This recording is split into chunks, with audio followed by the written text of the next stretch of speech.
몇백 명만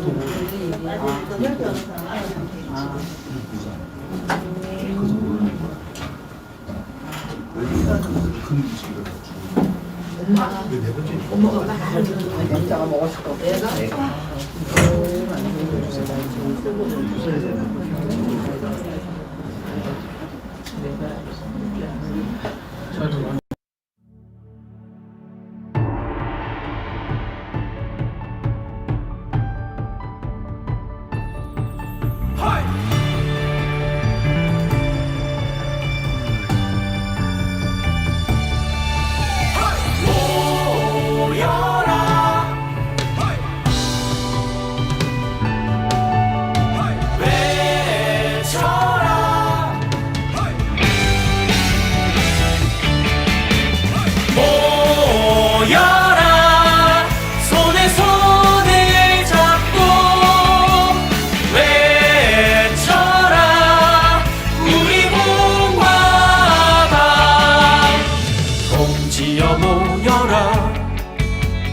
희망찬 우리 공화당 승리의 함성을 함께 외쳐라. 찬란한 대한민국 빛나는 대한민국 자유민주주의 구출하자. 모여라 손에 손잡고 외쳐라 우리 공화당 자유민주주의 구출하자. 우리 공화당 모여라 손에 손잡고 외쳐라 우리 공화당 자유민주주의 구출하자. 우리 공화당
우리는 바쁘게 움직일 수밖에 없습니다.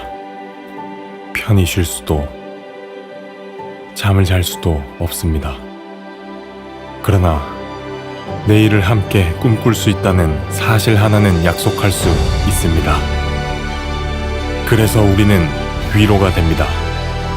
때론 용기가 되고, 때론 정의가 되기도 합니다. 오늘도 희망을 품고 나아갈 수 있도록 대한민국 국민 모두의 꿈을 지키는 우리는 당신의 벗입니다. 우리 공화당.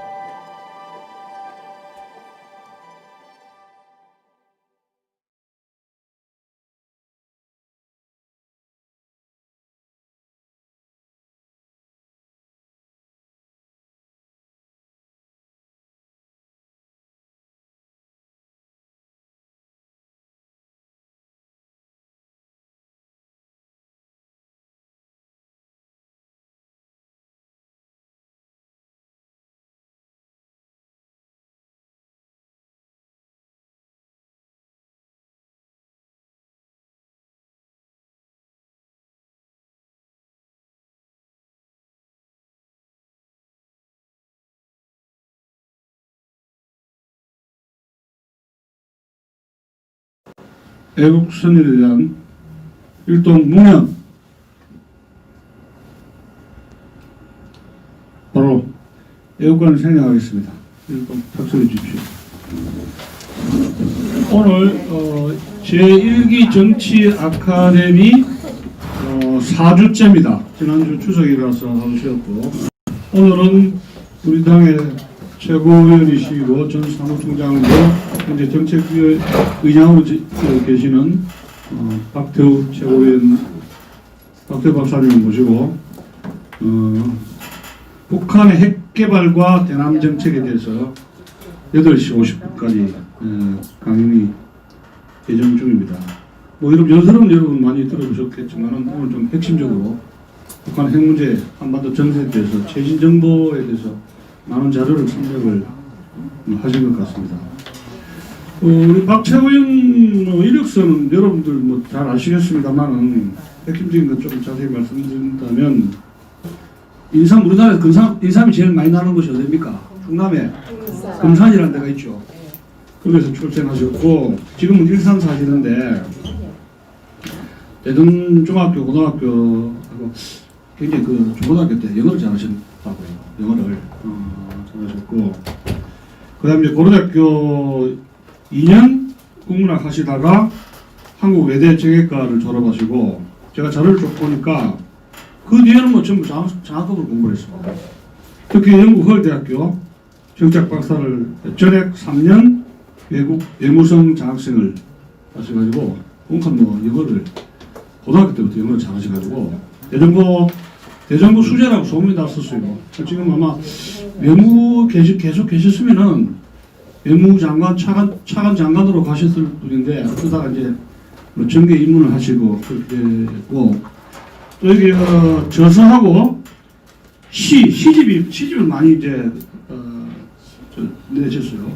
분단에도 계시고 또 정치 개혁의 패널로 해가지고 제가 깜짝 놀랐습니다. 그 횟수가 100번이 넘게 출연하셨습니다. 우리 당 오신 뒤에는 뭐 방송국에서 저를 부르진 않습니다만 굉장히 많이 활동을 하셨고 시와 정치의 이중 전공을 저는 어렸을 때 저 시인이 뭐 정치를 하느냐 이렇게 책 때는 그렇게 의문을 많이 가졌었는데 나이 들어 보니까 이 시심하고 정치하고는 시를 통해서 대중의 마음을 아우르고 이해를 하는 그런 기능이 있더라고요. 그래서 시라면 정치를 더 잘할 수 있겠구나 그런 생각을 나이 들면서 좀 이제 깨닫게 됐습니다. 그만치 우리나라에서 탁월한 시심으로 그 정치를 보는 안목을 가지신 분 몇 번 지금 정치가 강팍한 것이 시심이었기 때문에 정치가 이렇게 강팍하지 않는가 저는 그런 생각을 하게 되고 그러면서 우리 박채호 의원에게 어떤 희망을 좀 더 잘해줬으면 하는 우리나라의 등대로서의 더 역할을 해주셨으면 그런 뭐 선배로서 그런 많은 기대감을 솔직히 가지고 있습니다.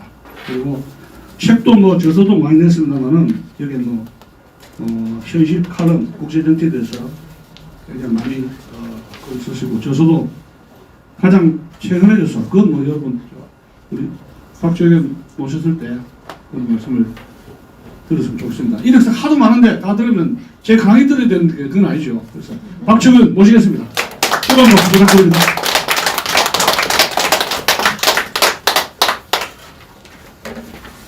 이게 왜 화면이 꺼졌죠?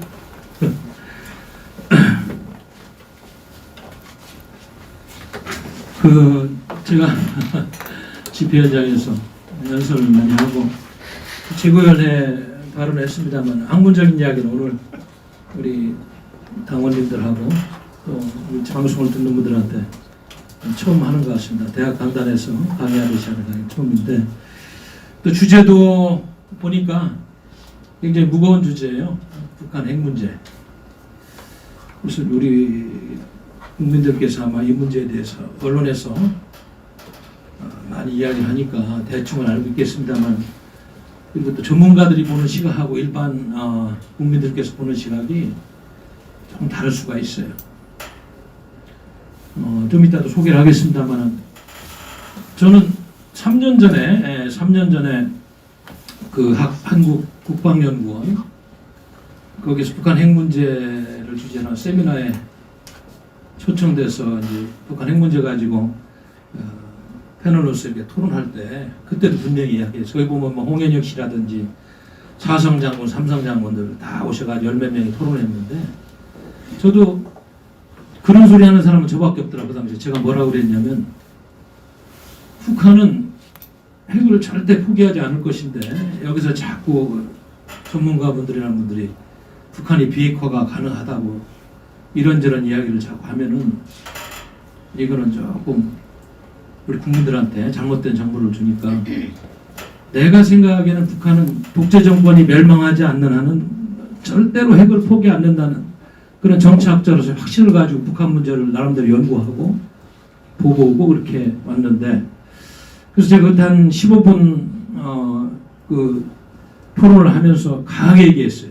한국 국방연구원이 우리 대한민국의 안보 문제 싱크탱크로는 카이다가 가장 많은 자료와 인력을 보유하는 곳인데 너무 강하게 얘기했더니 그거 세미나가 끝나고 밥 먹는데 그 당시 분위기가 전부 좀 좌파적인 분위기 그러다 보니까 제가 밥 먹는데 좀 소외된 적이 있는 그런 기억이 있고 너무 보수적인 말을 하고 지금도 우리 당이 좀 대한민국 성당사에서 보면은 우리 당을 지금 극우 세력이니 뭐냐 하면서 이렇게 폄하하는 세력들이 있듯이 그때도 그렇게 분명히 얘기했어요.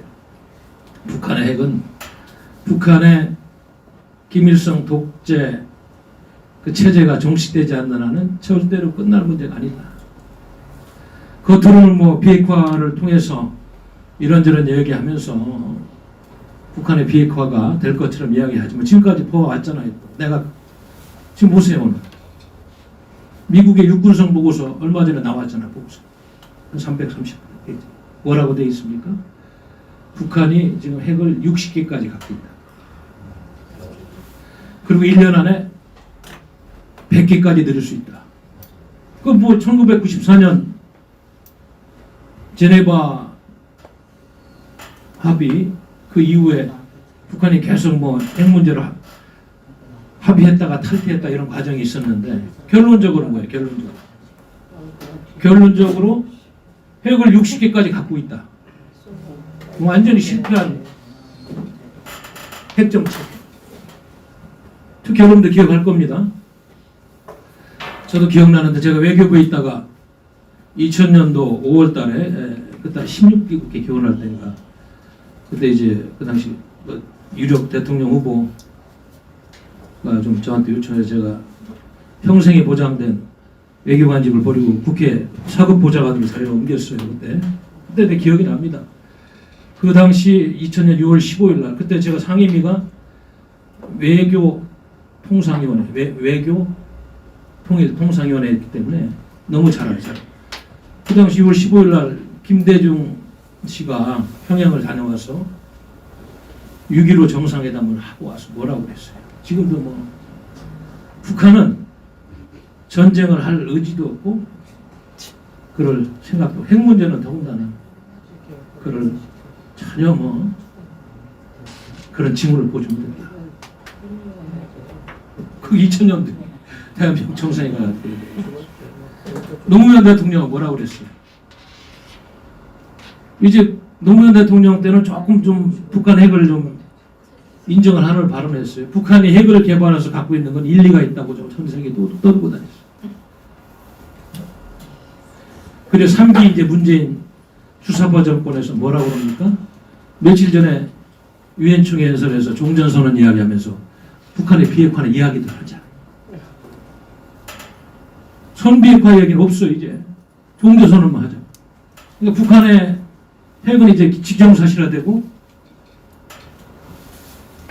우리 대한민국 국민의 입장에서는 시한폭탄을 머리에 이고 사는 그런 형국이 된 거예요.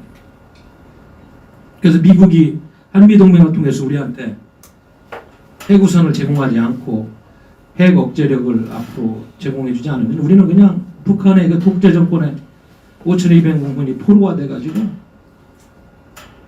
지금도 문재인 주사파 정권이 이거 코로나 가지고 장난하는데 이렇게 숨도 못 쉬고 꼼짝 못하고 당하는데 네? 저 악독한 북한의 독재 정권이 핵을 가지고 장난하면 상상도 하기 싫은 거예요. 이렇게 엄청난 문제를 지금도 이 문재인 정부는 비핵화 문제를 가지고 판문점 선언 또 트럼프 대통령 쫓아가가지고 북한이 비핵화할 의지가 있다고 말장난하다 들통나가지고 한미 관계는 지금 완전히 파탄나고 해결의 실마리가 없습니다. 이렇게까지 돼 있는 거. 이게 지금 현재 우리나라의 모습이에요. 조금 이제 자료를 보면서 그래서 여기 보면은 북한 핵 개발의 역사부터 조금 살펴보겠습니다. 이게 1987년부터 이제 영변의 핵발전소를 가동하는 등 원자로 건설과 농축은학 개발을 본격화했고 1292년 국제원자력기구 핵사찰 이후에 북한에 대한 핵 무력 제기가 처음 시작된 거예요.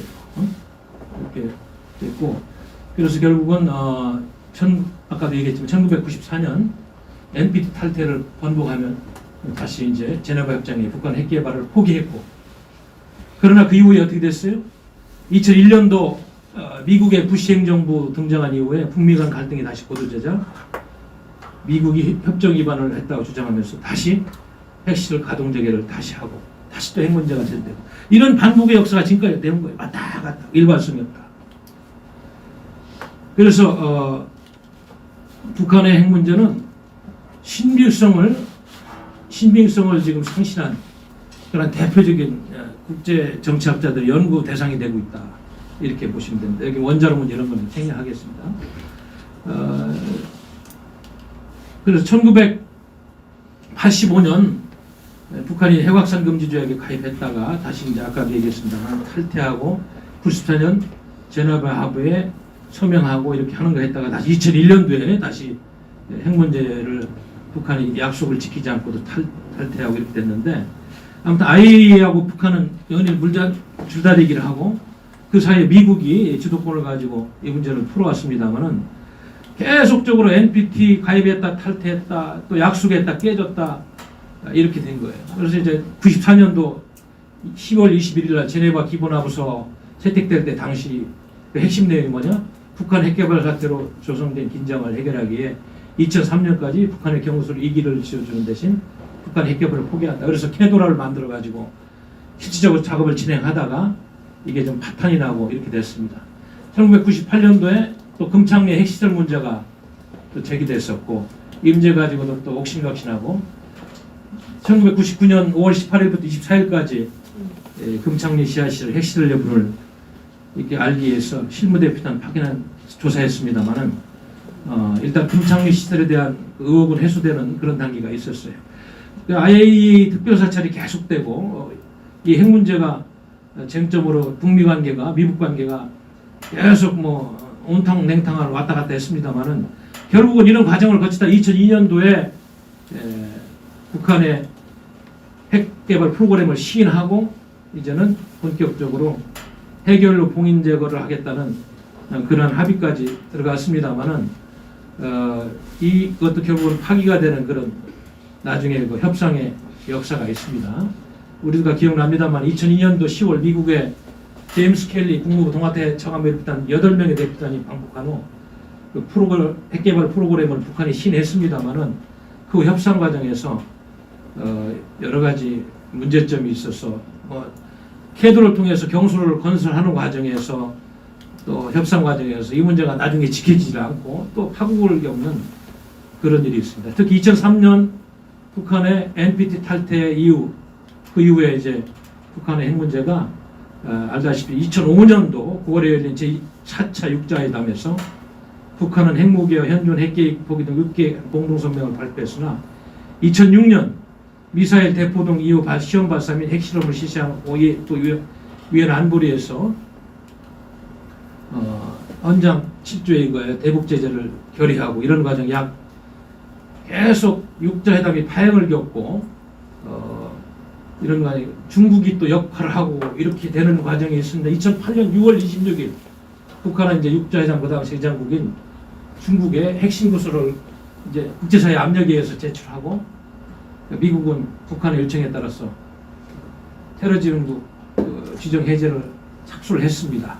그러나 이제 이게 이런저런 과정을 통해서 이렇게 온탕냉탕을 왔다 갔다 하면서 협상을 했다가 파기했다가 뭐 NPT 탈퇴하고 또 다시 뭐 이렇게 했습니다만 지난번 싱가포르 미북 정상회담, 하노이 정상회담을 통해서 봤습니다만은 실무자에서 위로 올라가는 바텀업 방식하고 대통령이 직접 하는 탑다운 방식을 병행했어도 진전된 건 아무것도 없어요. 그래서 지금 실질적으로 어떻게 됐느냐?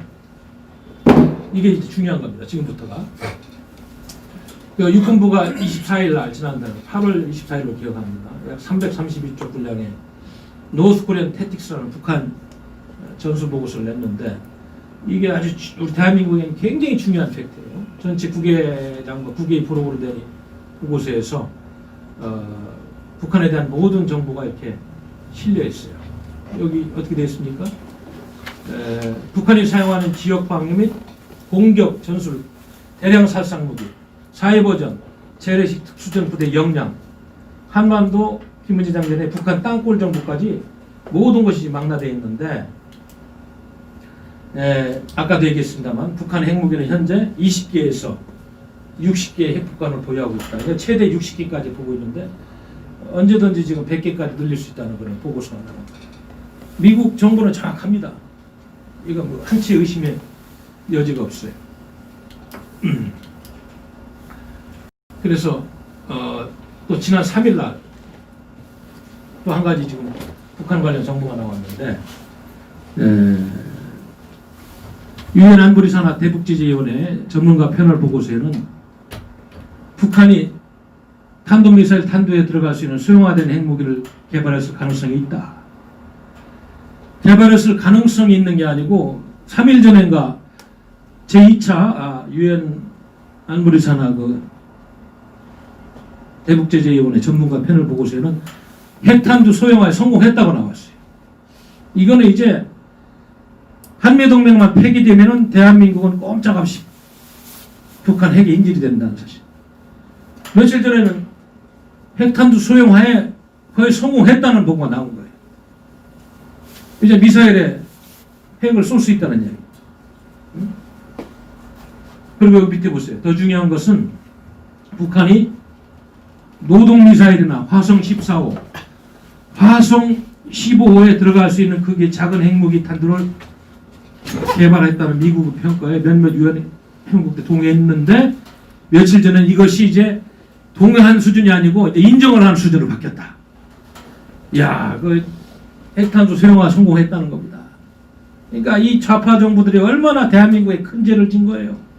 이런 정권을 상태로 비핵화 가능하다. 북한을 도와줘서 그들을 협상 테이블로 이끌어서 북한 핵무기를 없앨 수 있다. 전혀 맞지 않은 이 팩트를 보니까 북한은 계속 국제사회를 속이고 우리를 속이고 적으로 도와주고 돈과 물자가 다 핵가배를 쓰였다는 이런 걸 우리가 추론할 수 있는 거예요. 그래서 우리가 걱정하고 비판한 것이 평화를 싫어할 사람 아무도 없습니다. 이게 대한민국 현실이에요. 엄청난 지금 이런 사실이 있고 또 우리가 이거 핵무기 못지않게 지금 우리 대한민국의 생존권을 이용하는 것이 독성이 강한 살인가스, VX 화학물질 등 약 20여 종의 화학무기를 2,500톤에서 5,000톤 정도 보유하고 있을 것으로 추정하면서 세계에서 세 번째 많은 화학무기를 갖고 있다고. 그러니까 핵탄두도 소형화시키고 이런 생화학무기를 5,000톤 정도를 갖고 있으면은 이거 어떻게 되는 거예요? 지금 우리 저 사스 하나 이거 아니 사스가 아니고 코로나 이거 가지고 중국 공산당 애들이 뭐 우한 지역에서 군부대에서 저 세균 실험하다 유출돼서 그랬다고 해서 이 난리를 치는데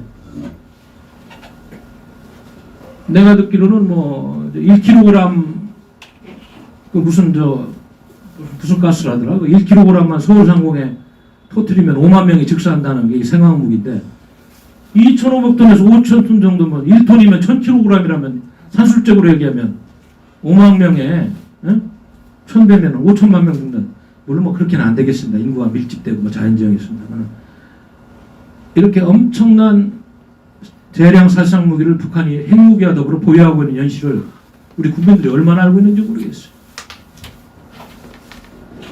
이게 지금 대한민국 안보의 현실이다. 이거를 좀 알아야 됩니다. 지금 또 하나 더 중요한 이야기가 있어요. 이때까지만 해도 지난번에 저 UN 북한 제재위원회 보고서는 다탄두아를 욕심내고 있다 이 정도 얘기했는데 며칠 전에 또 보고서 나왔잖아요. 다탄두아도 성공했다. 그게 뭐냐면 화성 14나 15의 ICBM에 쏠 때 이제 다탄두까지 이제 거의 북한이 성공해서 미국 본토에 도달할 수 있는 능력이 있는 것으로 지금 추정을 하고, 이렇게 되면은 대한민국의 안보는 없을 수가 있어요. 주한미군 인질로 잡고 북한이 여기 점령하고, 너희들 미군 여기 전쟁에 6.25 때처럼 인천 상륙작전이 뭐니 개입해서 우리 막으려면 미국의 핵탄두 소형화된 거 다탄두로 미국 본토에 날리겠다. 미국이 여기 한반도 전쟁에 개입하겠어요? 이것이 가장 무서운 시나리오야. 지금 대한민국 국민들이 모르는 거야 이걸.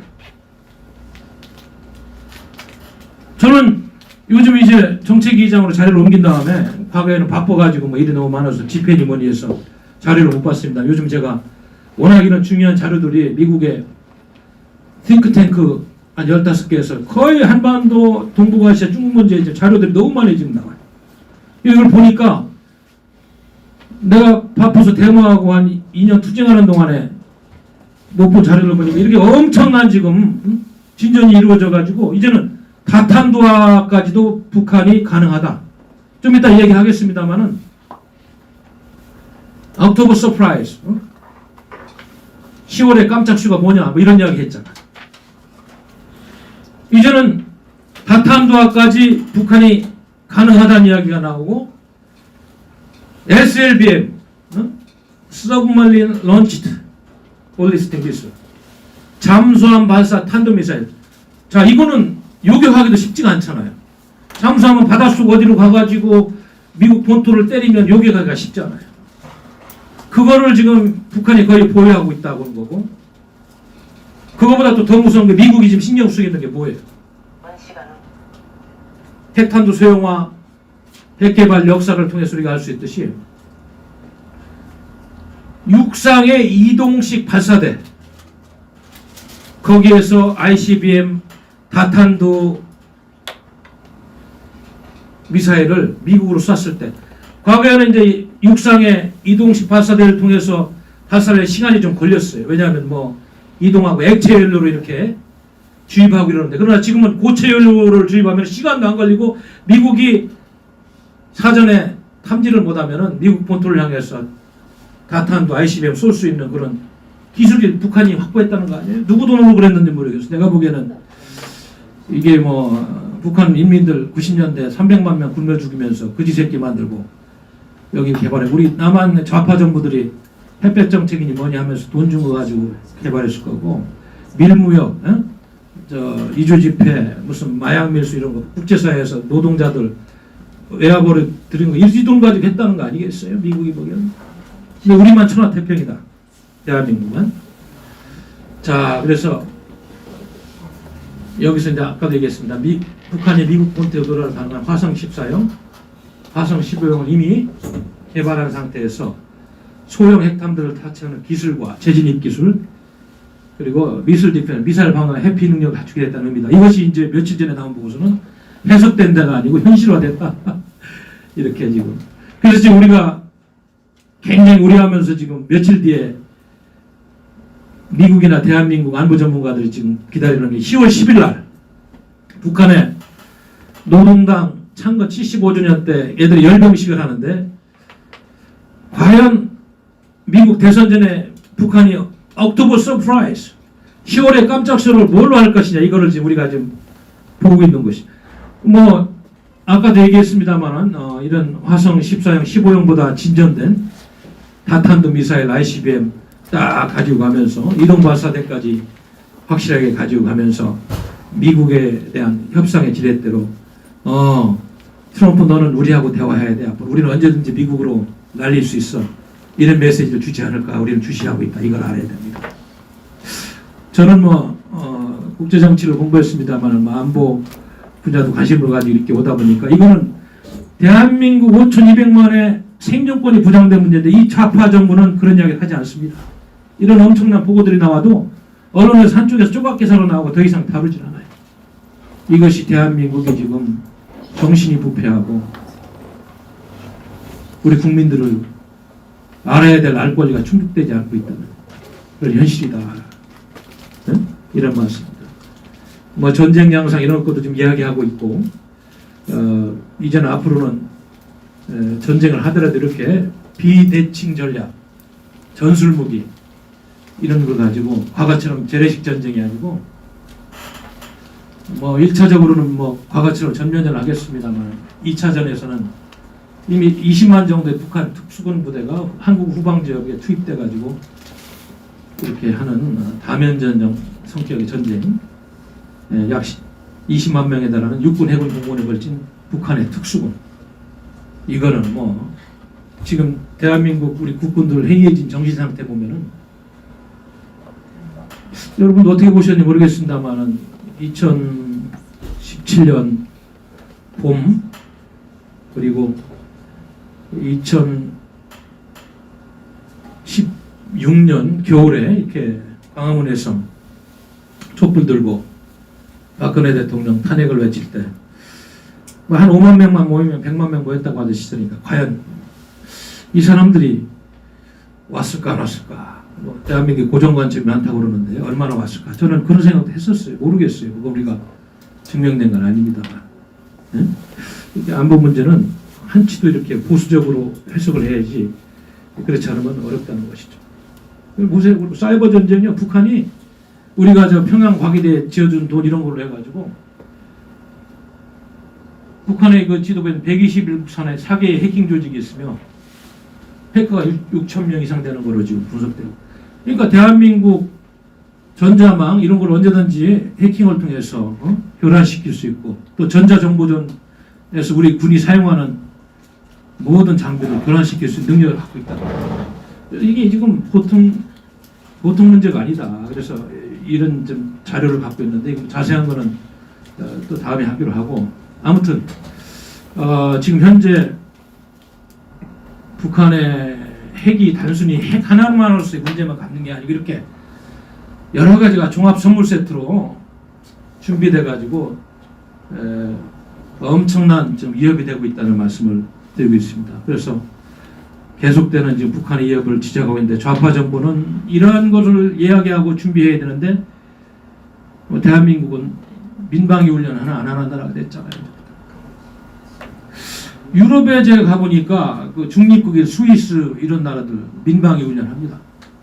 그런 나라가 대한민국보다 전쟁이 날 확률이 죽으면 죽었지 전쟁할 일이 뭐 있어요. 2차 대전 때도 그냥 전쟁을 안 겪은 나라인데 또 그런 나라들도 핵 대피시를 해놓고 핵 대피 훈련을 하더라니까.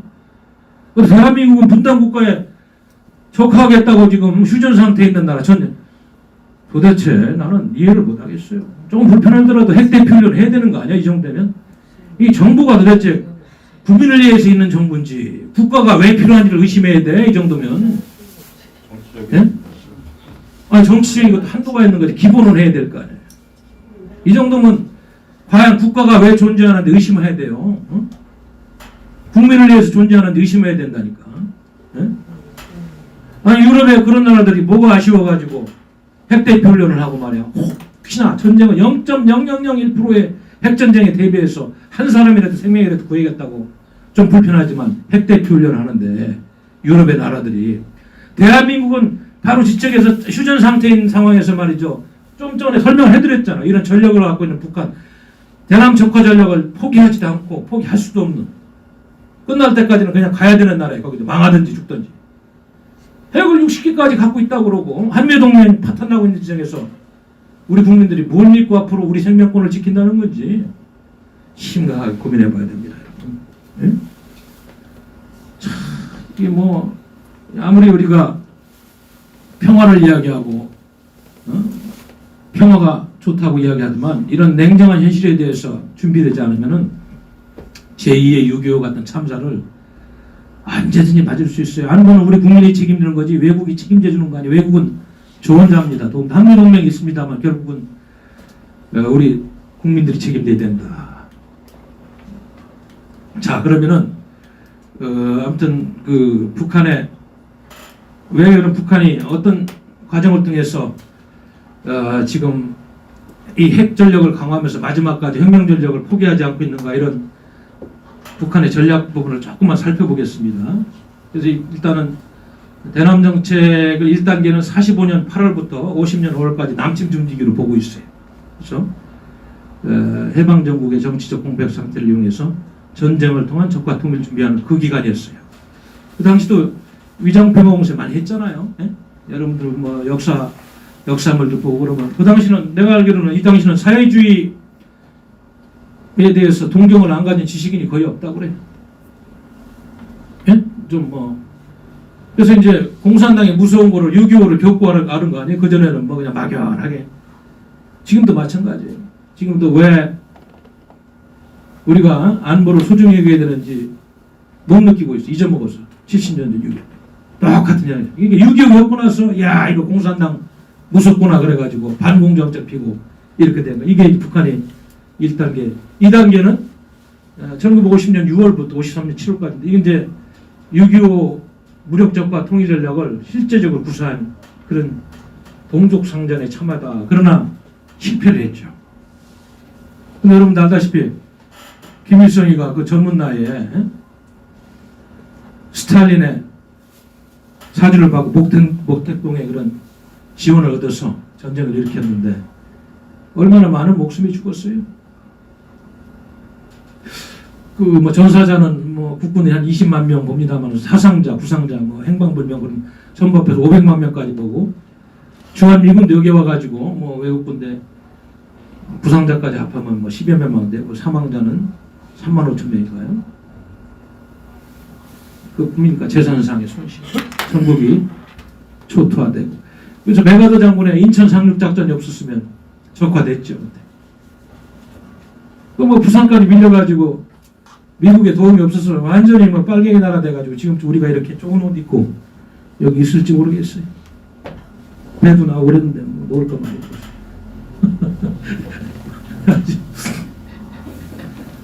그래서 우리가 얼마 전에 9월 28일에 인천 자유공원 가서 메가더 장군의 그런 위대한 군사 전략에 대해서 우리가 고맙게 생각하고 기자회견도 하고 왔습니다만 낙동강 전선에서 세계에서 가장 위대한 상륙작전을 평가받는 낙동강에서 밀린 걸 다시 서울수복을 통해서 압력강까지 밀고 가고 물론 중공군이 개입해서 후퇴했습니다만 그런데 그때 보세요. 아니 뭐 이 정도 되면은 자유민주주의 체제를 숭봉하는 이런 정권이고 그런 국민들이라면 그 나라는 축제의 날이 돼야 되는 거. 그 뜻을 기리고 아니 어디 뭐 관공서서 그 행사 하나 하는데 없잖아요. 우리 당에 가서 거기서 기자회견하고 또 인천에 있는 그 기념관은 뭐 관광객 반인데 하루에 뭐 50명이 온다는 거의 뭐 그냥 나쁜 시대. 반면에 그때도 내가 연설했습니다만 노르망디 상륙작전을 기념하는 그런 행사는 유럽의 정상들이 모여가지고 대단한 역사를 축구하고 말이에요. 히틀러의 그 잔혹한 전쟁의 역사를 기억하고 우리는 도대체 이 엄청난 이 좋은 말이죠. 역사 사례도 묻히고 무시하고 예? 그러고 있잖아요. 예? 지금은 저도 그때 그렇게 얘기했습니다만 그 당시는 낙동강까지 밀려가지고 총칼로 대포를 밀렸습니다. 지금은 사상적으로 이제 낙동강까지 밀려있는 대한민국이다. 그 모습을 우리가 나눌 것 같습니다. 낙동강이 뭐 이제는 부산까지 밀려, 제주도까지 밀려갈 판이에요. 어떻게 해야 되느냐. 그래서 그 당시는 메가더의 위대한 인천 상륙작전으로 망해가는 대한민국을 구했는데 지금은 이 상태로만 뭘 가지고 대한민국을 이제 뭐 제가 보니까 거의 마지막 단계 온 것 같은데 좌파들의 전략에 해가지고 이제 공수처법 또 시행되면서 헌법 개정 다 만들어놨다고 그러는데 정말 우리가 무릎을 뭐 자유민주주의에서 빼고 그렇게 밀고 가면은 지금 국회 300명 중에서 좌파 진영 200명인데 다 합해가지고 지금 국민의힘 하는 거 보니까 막기는커녕 뭐 피켓 들고 옆에서 으쌰으쌰하다 집에 갈 거 아니에요. 12시. 그 헌법 개정 통과되면 자유민주주의 시장경제 옹호한 헌법 없어지고 뭐 이상한 응? 민족경제니 뭐 지방분권이니 뭐 남북연방제니 이런 거 들어서는 못 가지고 야 대한민국이 어떻게 될지 그것만큼은 막아야 되는데 메가더 장군 같은 그런 위대한 전략가가 한 인천 상륙작전 같은 그런 묘수가 뭐냐 이거 묘수 참 고민하지 않을 수가 없어요. 그리고 제 3단계는 53년부터 61년 전후 복국인데 북한이 초토화됐기 때문에 알다시피 그 당시도 이제 다시 북한을 건설하는 과정에 위장평화 공세로 남북 연방대니 뭐니 말장난하는 그런 좀 이런 단계가 있었습니다. 4단계는 61년부터 70년 폭력혁명 추진기다. 그래서 그 당시 박정희 정권이 강력하게 이제 반공 드라이브 정책을 만들고 경제 부강 정책을 하다 보니까 북한에서는 4대 군사 노선, 3대 역량 강화 노선 이런 폭력혁명 노선을 다시 채택하고 그 당시 보면 68년도에 청와대 기습 사건, 통역당 간첩 사건, 울진, 삼천 무장 공비 침투 사건 68년도 국립묘지 현충문 폭파사건 이런 무력 고발을 간행한 다시 또 북한은 폭력성을 띠는 시기입니다. 5단계는 이제 71년부터 93년까지 화전 양면 전술기다. 뭐 남북 대화도 하고 그러잖아요. 72년도에 공동성명도 채택하고 또 통일전선 전원창에서 고려민주 연방공화국 창립 방안도 제의하고 아주 말장난을 많이 했어요 보니까 그러면서 이제 알다시피 여기 83년도 10월 버마 아웅산 교수 폭파 사건 때 북한에 또 폭력성과 이적성을 여지없이 보여줬다. 칼기 폭파 사건. 뭐 이렇게 북한의 본질은 폭력과 위선과 기만 전술. 남한은 그저 해방 폭력혁명을 통해서 흡수돼야 될 대상인데 그 이상 그 이하도 아닙니다. 이 역사가 이렇게 증명하고 있습니다. 지금 이야기하고 있는 뭐 평화체제 구축이니 그거는 말장난에 불과하다는 것이 역사가 이렇게 증명하고 있다.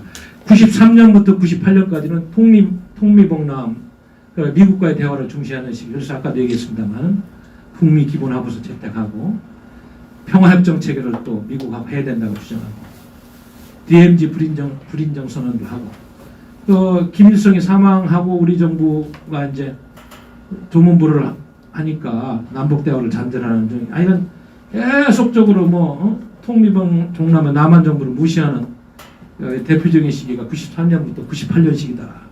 김영삼 정부가 조금 남북관계 발전이 없었어요. 그 다음에 7단계는 98년부터 2008년 다시 북한이 이제 남북화해 평화공정 모색기로 들어듭니다. 그때 왜 그렇습니까? 국민의 정부 김대중 정부가 해협정책 이야기를 하니까 돈을 좀 뜯어먹으려고 그렇게 잠시 또 위장전술을 폈어요. 그래서 6.15 정상회담을 했습니다만 이거는 지금 보니까 어때요? 전부 말장난이었어요. 실질적으로 북한이 한반도의 평화를 위해서 이걸 한 것이 아니고 잠시 전략상 실리를 위해서 한 것이다. 이게 증명이 됐고 이제 8단계는 2008년부터 현재 이게 이제 중요한 거예요. 아까도 얘기했습니다. 핵강국 실현해서 북한의 독재 정권을 보존하고 대남 전략을 적화를 완수하는 시기다. 그래서 지금 핵무기는 60기까지 가졌고 핵탄두 소형화 성공하고 생화학무기 5천 톤까지 갖고 있고 핵 잠수함 탄도미사일까지 발사의 능력이 모든 것이 지금 백성들은 굶어 죽고 똘떡 굶고 세계에서 가장 잔혹한 인권 유린 국가예요. 독재 국가지만 이거 하나만큼은 북한은 성공했어요. 이거 하나만큼 북한의 추구하더라고요. 배 쫄쫄 굶으면서 이게 무서운 겁니다. 근데 반면에 대한민국은 어때요? 다 이거 뭐 새끼들 미안합니다. 방송 나가는데 우리가 북한의 경제력으로 30배 이상이고 어떻게 그지 같은 놈들한테 우리가 당할 수 말도 안 된다. 절대로 북한한테 우리가 당할 수가 없다. 이런 자만감과 잘못된 정보를 갖고 있는 거예요. 지금 보세요. 지금 대한민국 좌파 정부가 들어서 주사파주의자 몇 명이서 대한민국을 흔들고 5,200만 원에게 꼼짝 못하게 하고 이렇게 통제하고 있는데 이런 엄청난 위력과 조직력을 가진 북한이 본격적으로 접수한다면 내가 보기에는 예? 아마 어떻게 할 수가 없을 겁니다. 그래서 우리가 한미동맹을 이야기하고 정신 차려야 된다는 이야기를 하는 거 아니겠어요? 예? 이제 사회주의 연방제 이제 지금 마지막 단계까지 왔잖아. 지금 문재인 정부 들어서 정치, 행정, 경제, 문화 모든 영역에서 다 접수가 됐어요. 핵심적인 마지막 남은 헌법 개정하는 날. 이게 마지막 날. 사회주의 연방제 교도부를 1차로 확보하고 궁극적으로는 외세를 배격하는 반자유민주적인 민족주의 정권, 사회주의 통일 정권의 통일의 완성을 도모한다. 이거 뭐 여러분들 이거 지금도 의심합니까? 지금 문재인 정권 하는 거 보면서 의심하면 안 됩니다. 아마 지금 강경화 외교부 장관이 지금 이 정부의 핵심적인 외교안보 회의에 장관으로 참석도 못하는 것 같아요. 주사파가 아니기 때문에 껴주질 않아요. 외교에 올 필요도 없다고 그래요. 응? 심부름이나 하고 있는 거예요. 너 지난번에 아시아 소사이어티 그 무슨 행사 화상회의가 어디에서 쿼드 문제에 대해서 대한민국은 미국이 주도하는 그 쿼드에 대해서 좋은 생각이 아닌 것 같다. 이런 이야기 하라고 하니까 가서 하고. 그러니까 폼페이오가 그 이야기 들은 다음에 그러면 중국 친중 노선에서 나오지 않겠다는 것이냐? 그럼 내가 서울을 왜 가느냐? 이번에 어젠가 회의하고 이제 미국으로 돌아갑니다. 그냥 오지다. 그래서 오늘 제가 이야기했습니다만 강경화 씨가 그 사실 외교부 장관을 하는 인물도 아니고 그건 내공도 아닌데 심부름하는 애들 그냥 시키는 거야. 영어는 좀 하니까 유엔에스미라. 그래서 지금은 뭐 농담삼아 이 정권의 성골, 진골, 그다음에 잡골이 있는데 주사파는 성골이고 PD 계열은 뭐 진골. 이것도 아니고 저것도 아니고 뭐 일신의 영달에 출세하는 놈들은 잡골이라, 한경원은 잡골이라고 그러더라고. 외교부가 아니고 통역부로 전략에 있고 여행사 사장이라고 그러더라고 한경원은. 아니 지금 저 핵심 엄청난 국가적인 사안이 있는데 외교안보부처 장관회의 하는데 노영민 실장이 말이죠. 예? 저기 누구야? 서훈 안보실장하고 통일부 장관 뭐 이런 애들하고 하고 강경화는 부르지도 않는 거 아니에요 지금. 외교가 필요 없다는 거야. 대일 다 필요 없고 그냥 마회의 하겠다는 거야. 이게 현실입니다 지금.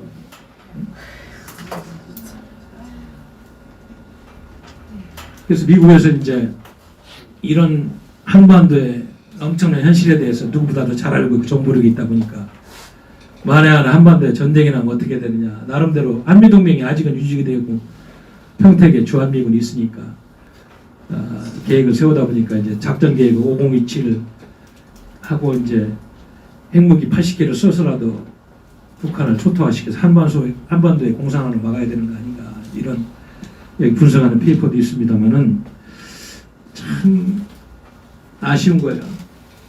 그래서 뭐 미국이 북한 정권 교체를 염두에 둔 작전 계획 5057을 검토했고 핵무기 80개 사용 가능성도 포함됐다. 이거는 이제 지금 북한이 이런 엄청난 전력을 갖고 있기 때문에 사전에 핵무기 80개를 사용해서 거점 지역을 완전히 섬멸시키지 않으면 한반도 전체가 불구덩이로 오기 때문에 이런 이제 작전 개념까지 나온 거예요. 현실 아래 왜 핵무기 80개를 사용해서 선제 공격을 해야 되는지까지 이렇게까지 왔습니다. 지금 군사 개념.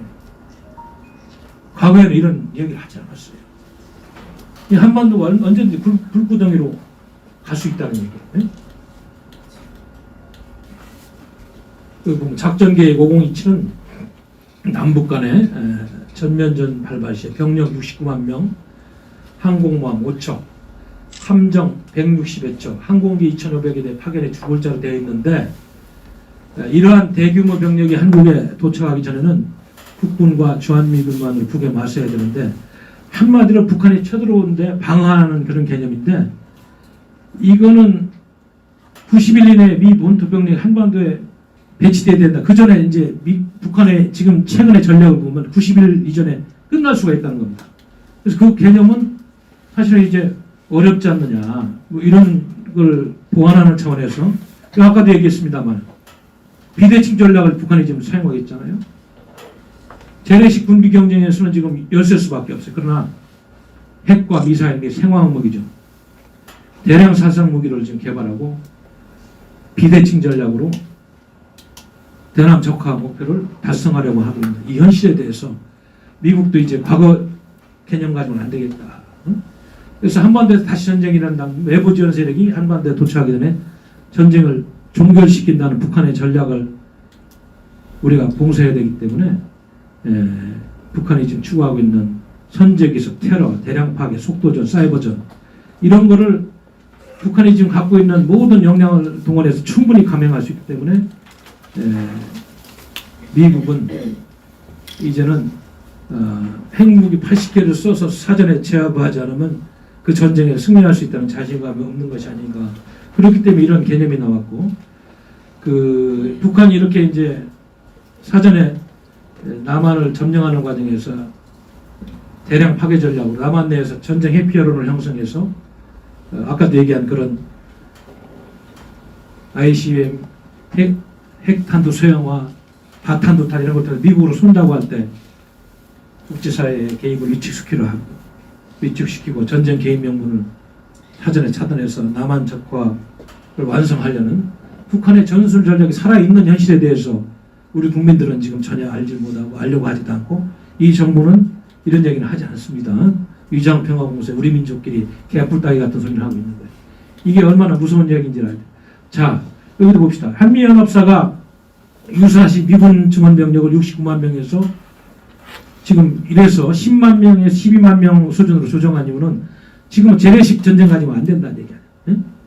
그리고 미국 내에서 지상군 파병에 대한 아까 그런 것 때문에 반대 여론이 있을 것이고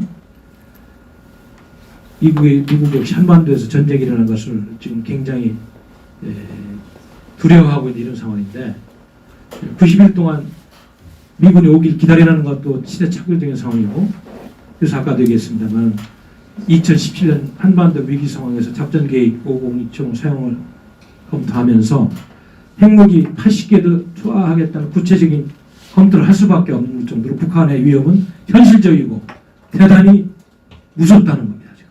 이렇게까지 와 있다. 응? 그래서 핵무기 80개를 활용해 조기 종전과 함께 북한 점령 계획을 세웠다. 이런 보고서도 이제 내가 소개했는데 아무튼 이게 여기서 보면은 그래서 이게 미국은 지금 우리 한국 동맹국을 뭐 지키는 건 이제 후순위입니다. 당장 미국 본토에 대한 위기라고 생각한다. 그래서 여기도 괌이나 하와이 등이 공격받을 수 있다. 그래서 이제는 이런 상황에 한미연합사 대체제고 전략권 달라고 하는 이런 정부를 상대로 상의할 것도 없습니다. 미국 쪽 단독으로 모든 결정하고 핵무기 투하를 했을 때 한반도가 어떻게 되나? 북한 핵무기 안 날라옵니까? 자, 이거를 우리가 전쟁은 0.001%의 가능성 가지고 준비하는 건데 그래서 북한이 자꾸 핵실험하고 중거리 탄도미사일 ICBM 이런 거 자꾸 수소탄까지 지금 시험에서 뭐 성공했다는 얘기 이럴 때 보면 이거는 미국은 한국 문제가 아니고 미국을 향한 공격이라는 관점에서 이렇게 작전계획 502도 수공하고 이런 단계까지 왔다. 이게 중요합니다. 특히 미국 정부는 한국 정부에 이해되지 않는 행동들, 얼마 전에 쿼드 회의 이런 거 한국이 참여하는 건 좋은 아이디어가 아니라는 거. 이인영이 같은 사람이 말이죠. 저 국립연추원 가가지고 전쟁이 폭탄이 떨어져도 평화를 외쳐야 된다. 이런 소리하고 문정인이 미국 가가지고 이상한 소리하고 말이에요. 그래서 한국 정부의 이해되지 않는 행동들에 대해 주목을 하고 있고 이렇게 미국은 위기감을 가지고 지금 전략을 수정하고 이런데 우리 정부는 대북 인도조언을 발표하고 말이죠. 딴짓거리더라고. 지금도 저 개성공단에서 그 폭파에도 그냥 남북 기본하면서 입안이 아니라고 막 헛소리를 하고 인지를 하고 있는 거예요.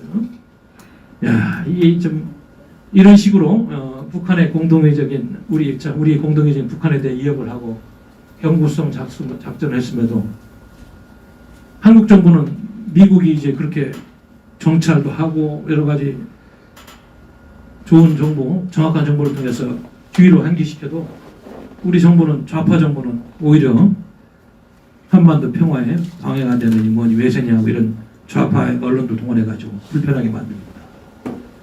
그래서 앞으로 이제 본격적인 이런 엄청난 사건들이 터지면 아마 작전 상황에서 한국 정부를 배제할 수밖에 없는 것이 아닌가. 여기까지 왔다.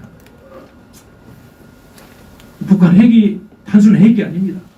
생화학 무기와 더불어서 이렇게 무서운 함축적인 의미를 갖고 있다. 그러니까 자꾸 전시작전 통제권 달라고 하니까 뭐 미국이 봐도 뭐 그거 준비도 안 된 사람들이 자꾸 띵깡 놓고 말이에요. 전쟁할 준비는 하도 안 해. 첩보 능력도 없고 군사 위성도 충분하지 않고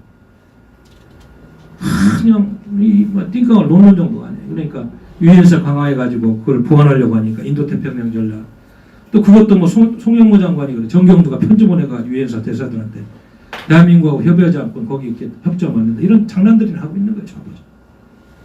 이런 못된 짓거리를 하니까 한미동맹이 파탄날 수밖에 없는 거예요. 이게 현실입니다. 응? 참 이게 트럼프 대통령이 당선되느냐 안 되느냐 이런 얘기가 지금 이야기하고 있습니다만은 몰라요. 저는 아침에도 좀 저 백악관에 있는 분하고 좀 통화를 했는데 그 출입 기자분 말씀은 그렇습니다. 지금 이상하게 미국에도 이제 저기 반 트럼프 언론들이 있습니다. CNN이 대표적인 트럼프 언론이고 있는데 이상하게 그 외국의 특히 한국의 언론들은 트럼프의 안 좋은 면만 집중적으로 보도하더라. 중국의 글로벌 타임즈 이런 거 받아가지고 실질적으로 미국 내에는 친 트럼프 언론이 더 강하답니다. 폭스 뉴스 이런 거. 그냥 이상하다고 그러더라고. 이게 뭐냐면 대한민국 언론이 작용화되고 통제되고 있다는 거다. 근데 그분은 뭐 코로나로 다소 지금 뭐 조금 위기는 있습니다. 오히려 그 백인들을 결집시키고 좋은 결과가 있지 않겠나 이렇게 분석하는 걸 내가 들었어요. 그래서 북한의 대남정 전략이 성공한 측면은 지금 한미동맹이 거의 파탄 상태에 있고 주사파들이 정권을 장악해서 사회주의 연방제로 가는 마지막 헌법 개정을 하고 있는 거 보면 70년 동안 김일성주의자들이 꾸준히 추구하고 확대해온 전략이 성공했다는 겁니다. 여러분 인정해야 됩니다. 우리가 이거 인정 안 하면 답이 없어요. 우리 여기 대사학자님 계십니다만 혼자서 하는 거하고 저하고 식사 먹을 때 걱정하는 거예요. 큰일 났다고요. 인정해야 돼요. 이거 인정 안 하고 답이 없어요. 아니면 저 추석 연휴 때 말이죠. 어떻게 된 게 나훈아라는 연예인 한 분, 물론 훌륭한 분입니다만 그 말 몇 마디 한 거 가지고 국민들이 시원하다고 그러고 얼마나 썩고 골맞으면 말이죠. 얼마나 정치인들이 병신 같고 바보 같고 입을 닫고 있으면 그 말 한마디에 국민들이 그냥 화제가 되고 이 비정상적인 사회야 대한민국은. 정신이 완전히 썩었어 내가 보기엔. 제도권 정치가 완전히 실종된 거 아니야. 이런 나라에서 뭘 믿고 민주주의를 지킬 수 있어 우리가 지금.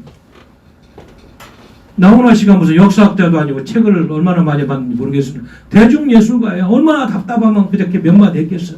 별 얘기도 아니야 내가 보기엔. 그냥 아주 상식적인 얘기야. 예? KBS가 국민을 방송을 거듭난다. 뭐 방송도 아니지 지금은 뭐 무슨 평양방송 이중대처럼 돼 있어가지고. 예? 정치인들 얼마나 미우면 뭐 대통령이나 왕이 목숨 걸고 나라를 구한 적이 없다. 나는 그거는 내가 지난번에 얘기해서 이승만 대통령하고 박정희 대통령은 목숨 걸고 나라를 권고하고 지켰죠. 그건 좀 잘못된 무배를 지내서. 이게 사회가 굉장히 지금 비정상적인 사회가 돼 있다는 거예요. 예?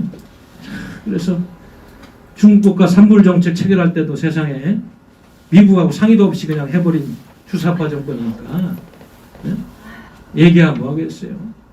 그래서 미군의 역할을 점점 축소시키고 이제 동맹의 성격과 목표에 대한 동상이용도 확대되고 점점 더 지금 대화의 끈은 멀어지고 물론 뭐 트럼프 대통령의 좀 돈만 이야기하는 그것도 조금 저 김정은이하고 또 뜬구름없이 좋은 소리하고 이런 것들도 좀 일조를 했습니다. 그래도 그분은 아마 이거 아니다 싶으면 또 숨을 둘 수 있는 그런 판단력이 있다고 봅니다. 이 뭐 판문점 선언, 남북 군사 합의서 그 당시도 동맹국인 미국과 협의를 하면서 해야 되는데 이 주사파 정권이 다 이렇게 버린 데들이 민족 공조로 평화가 옵니까? 응? 북한 핵은 용인해도 되는 거예요. 내가 지금 설명했잖아. 왜 안 되는지. 이런 상황인데. 국민들을 얼마나 정말 우습게 생각하면 이렇게.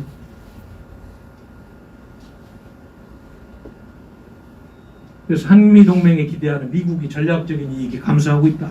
이게 또 무서운 거예요. 평택의 주한미군이 필요합니다. 지금. 중국을 견제하는 전진기지로서.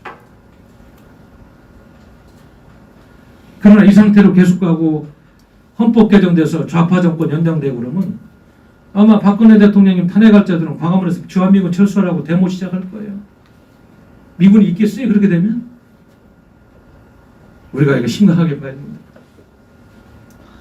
동맹체제 해체도 이 상태로 가면 멀지 않았다. 그렇게 봐야 돼. 그럼 대한민국 5,200만의 생존권은 누가 지켜줍니까? 우리가 안 지키면. 그때도 뭐 평화체제 믿고 남북 공조, 민족 공조 믿고 빨간 놈들한테 재산 다 뺏기고 자유 다 뺏기고 그렇게 살 겁니까?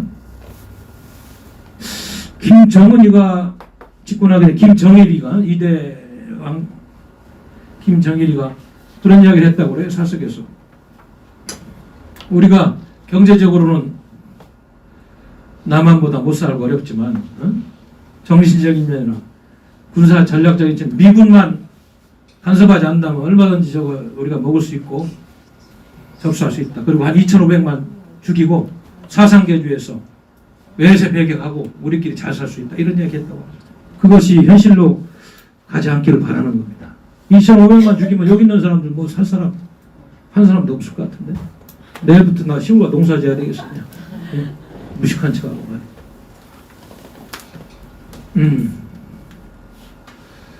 그래서 어제도 얘기했습니다만 지금 이런 미군을 불편하게 하고 국제사회의 그런 보편적인 흐름과는 반대 방향으로 계속 지금 이 정부가 정책을 하고 있고 해수부 공무원 이모 씨 이게 사살 사건 됐으면 이제는 인권 문제를 유엔에서 같이 해야 되는데 이것도 또 불참하. 응? 아까도 얘기했습니다만 이게 굉장히 핵탄두 소형화에 성공했습니다. 응? 그래서 북한이 국제사회의 유엔과 미국의 제재로부터 회피하는 방법도 지금 좀 더 고도화되고 묘하게 되고 있고요.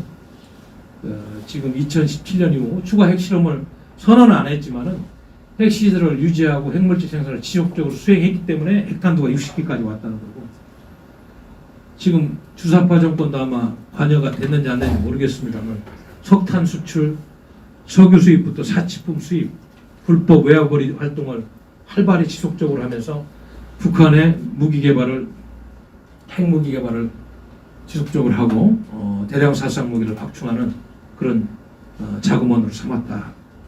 그거를 우리가 알아야 됩니다. 네?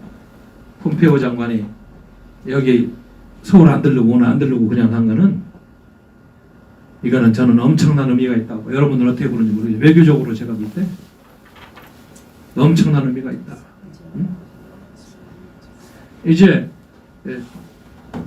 동북아시아에 또 인도 태평양 지역의 외교 안보 전략을 짤 때 한국을 배제하고 갈 수 있다는 그런 복선이 깔려 있는 행보다. 그래서 미국의 외교 순위에서 한국은 신뢰를 상실하고 있는 대상으로 전락하고 소외감이 증대되고 있다. 이런 와중에 지금 북한은 뭐 옥토버 서프라이즈 한다고 그러는데 종전선언을 외치고 있으니까 우리 대통령. 그것도 북한의 비핵화, 선비핵화 얘기는 하지도 않아. 이런 상황이든 그냥 총정선언. 한국이 제외되면은 한국은 어떻게 되는 거예요? 한국이 제외되면 뭐 낙동강 오리알 되는 거지. 어떻게 되는 거야? 아니, 낙동강 오리알 되면 북한하고의 북한하고 똑같지. 관계가 여러 가지 문제가 있는데 거기에 대해서 북한은 뭐 그걸 바라는 거니까 지금 그렇게 되기를. 질문 나중에 좀 하시죠. 그래서 여기도 내가 써놨습니다만 북한을 신주 못 드시자는 이 정권이에요. 응? 김대중 때는 그 맛만 보이더니 노무현 때는 한 단계 올라가더니 이제 이 3기 문재인 주사파 정권은 아주 김정은이 심기경호까지 합니다. 국제사회에서. 그래서 이번에 해양수산부 공무원 이모씨 사건을 통해서 봤습니다만 그 무슨 북한의 통일선전부가 뭐 팩스 내가 듣기로는 팩스 한 장 보내온 걸 알고 그것도 공개도 안 하고 무슨 내용이 있는지 미안하다는 말이 있다는데 팩스 그 내용을 보여줘야 할 거 아니야 왔으면 국민들한테 거기에 무슨 감옥에서 이 정도면 사과가 충분하느니 뭐 아이고 이 정도 했으면 북한이 이 정도 하면 우리는 이 문제를 더 이상 걸으면 안 돼 헛소리들 하고 말이야. 이걸 보고받은 시점도 분명히 있는데 17시간에서 33시간 동안 대통령이 뭘 했는지 보고받고도 지금 북한에 심기 견드리지 않으려고 침묵하고 오히려 지금 말이죠 월북 카드로 말이죠 이 가족 유가족의 가슴에 말해 대못을 받고 있는 이게 정상적인 정권이냐고. 우리 헌법에 66조에 보장된 대통령의 국가와 국민을 보호하는 의무를 정면으로 위배하는 행위들을 하고 있는 거. 이거는 전술 전략 차원의 문제하고도 다르다. 이거는 가장 기본적인 문제예요. 우리 헌법 가치에 있어서.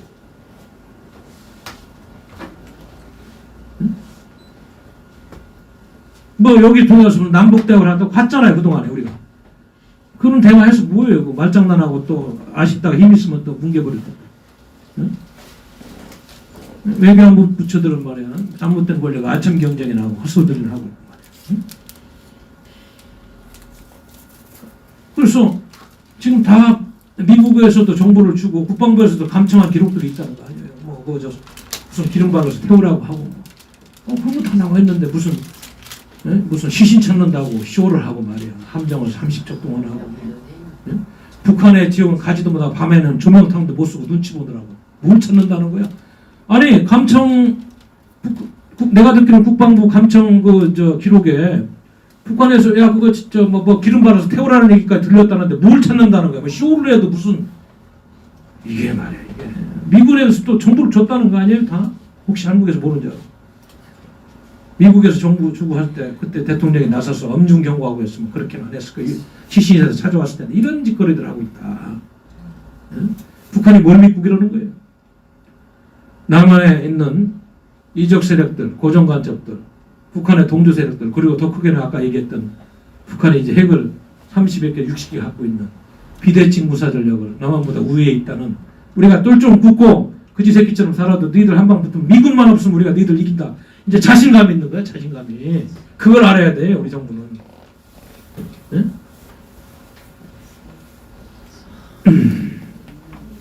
그 유시민이라는 놈은 참 무슨 뭐 계몽군주로는 응? 계몽군주가 붙일 데가 없어가지고 김정은이한테 계몽군주를 붙여. 참 난 그 양반이 뭐 한때 대한민국 지식인을 대표하는 아이콘처럼 좌파 PD들이 TV에 출연시켜서 뭐 정치인 시켜주고 이렇게 하는 거 좌파들 의리는 하나 참 좋아요. 사람 키우고 챙기는 거 보면 보수는 그거는 배워야 되겠더라고. 네? 보수들은 좌파들 그런 거 좀 배워야 돼. 사람도 키우고 좀 서로를 이렇게 단합하고 말이야 이기지. 뭐 내가 보기엔 지식인도 아니야. 네? 본인은 지식인이라고 그러는데 지식인 같지도 않은 지식이라고 언론에서 키워놔가지고 장관까지 시키고 국회의원 2번 하고 그러는데 이런 소리 해도 이제 좌파 언론들이 띄워주니까. 모르겠어요. 난 그분 뭐 개인적으로는 아는 분입니다만 이번에 이런 소리 하는 거 보고 참 후손이 더럽지 않은가. 이거 다 야사에 남는 거 아니겠어요? 36 코미디 개그 고수도 아니고. 그래서 뭐 북한이 그런 반인륜적인 행위를 해도 면죄부나 주려고 하고 반국가 세력들이 지금 대한민국을 끌고 가고 있는 거 아니에요?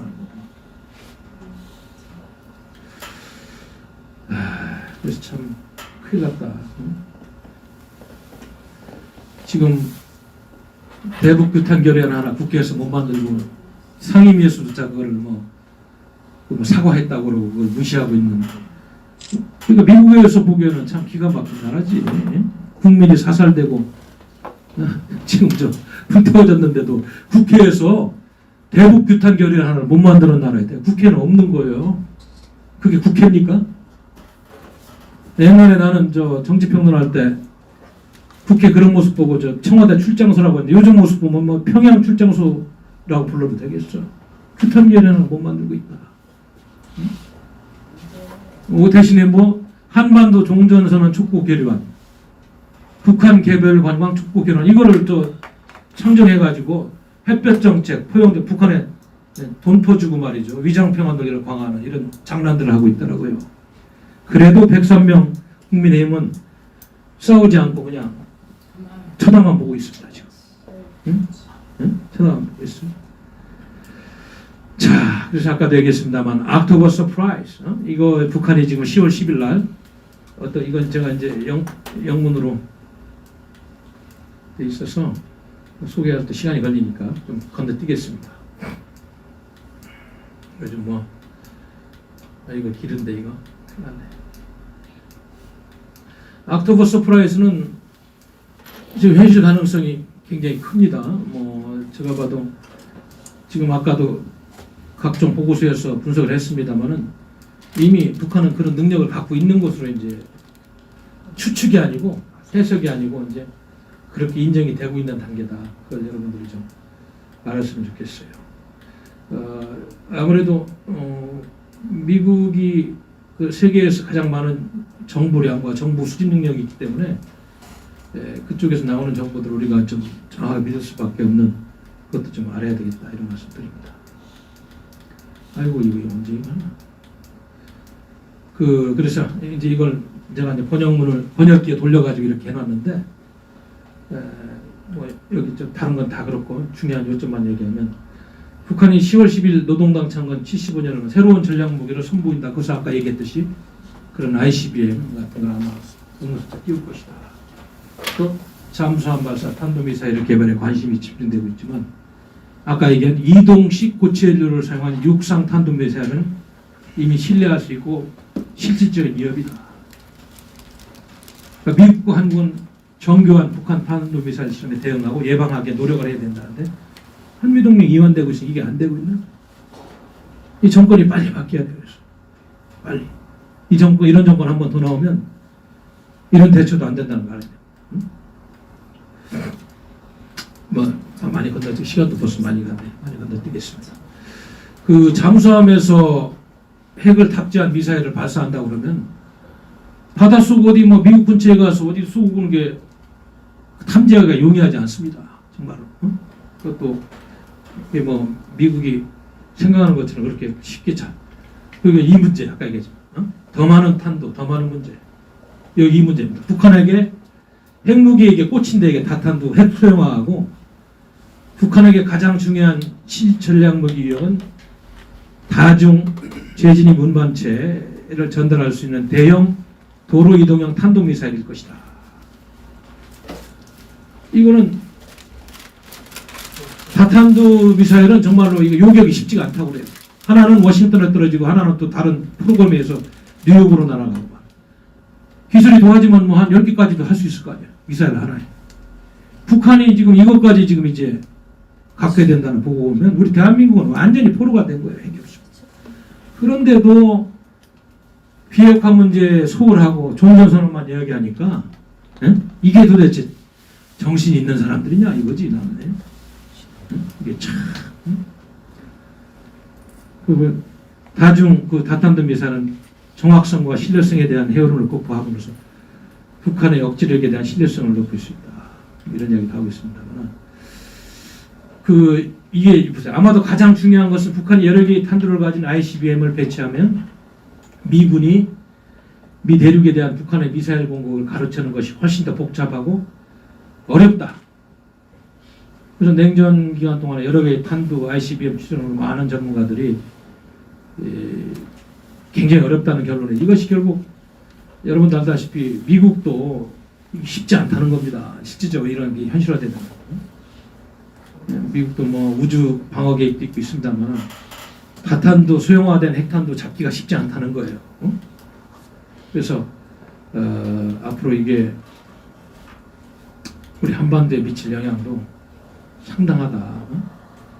아까도 얘기했습니다만 지금 노동당 창건기념일에 SLBM과 더불어서 ICBM이 신형이 전시될 때 미국이 어떤 반응을 보일까 그건 하여간 굉장히 큰 관심거리예요. 넘어가겠습니다. 이거 자꾸 자료가 많이 있기 때문에 하여튼 뭐 이거는 그 미국 대통령 선거 이전에 절대로 트럼프 대통령이 또 지난번처럼 적극적으로 김정은이하고 만나고 이러면 안 되겠다는 그런 보고서고 그걸 미국이 그 한반도 전문가가 썼습니다. 그러니까 평양은 계속 지금 이제 대한민국은 무시하는 상대고 미국하고만 대화하려고 계속 미국만 지금 두드리고 있어요. 왜냐하면 이미 문재인 대통령은 쓸모가 없다고 판단하는 것 같아요. 그래서 지금 정상회담 할 때가 아니다는 얘기를 했고 여기 보면 이제 워싱턴이 앞으로 한반도에서 실수를 하지 않기 위해서 이런 얘기를 한다. 하버가 없이 추가 정상회의를 하면 안 된다. 계속 좀 실무진 대화를 해라. 또 즉흥적인 걸 하지 말고 포괄적인 로드맵을 좀 만들어라. 응? 그래서 앞으로는 대화를 할 때 대량殺傷무기 폐기를 포함 모든 합의에 강력한 검증 프로토콜을 실시해야 된다. 단편적으로 하지 말고. 그리고 평화선언이나 말장난 이런 거에 절대 서명하면 안 된다. 응? 그 유엔 결의를 앞으로 위반하면 강력하게 대응하고 또 지금 오늘도 로버트 에이브람스 사령관이 신문을 통해서 이야기했습니다마는 3년 동안 한미연합군 사이에 실질적인 군사훈련이 하나도 없었다잖아요. 이거는 동맹이 풀뿌리가 없다는 얘기랑 마찬가지. 이게 동맹이 아닙니다. 군사훈련을 빨리 재개해라. 응? 아까도 얘기해서 인권 원칙에 대해서는 강력하게 대처해야 된다. 그런데 우리 이모 씨 죽은 거 해가지고 이 정부가 하는 거구만. 대처는 그냥 북한 김정은 신기공화국을 덮어가지고 월북이니 뭐 이런 거를 뭐라고. 참 진짜 이해가 안 가는 게 고등학교 2학년짜리 아들이 그 마음이 아파가지고 편지를 썼잖아요. 문재인 씨한테 편지를 써가지고 우리 8살 난 딸애는 아빠를 보고 싶고 하나 차서 출장 갔다 그러고 엄마는 지금 불면 어쩌고 그런 내용을 했는데 답장한 내용 보면은 말이죠. 이거 빨리 수색되길 아까 얘기했던 그 수색이 그 의미가 있는 거예요. 솔직하지 못하고 이미 끝난 게임이야. 그러니까 이게 이런 장난질하는 일들이 계속 반복되니까 잘 모르고 관심 없는 사람들은 9시 뉴스나 보는 사람들은 그게 맞는 걸로 알고 있을 거라고 내가 알죠. 이게 문제예요 지금 우리사회. 응? 이게 문제라고. 응? 아이고 그래서 지금 북한이 이렇게까지 설치고 그래도 많은 제재를 받으면서 지탱하는 것은 중국 때문입니다. 중국 공산당.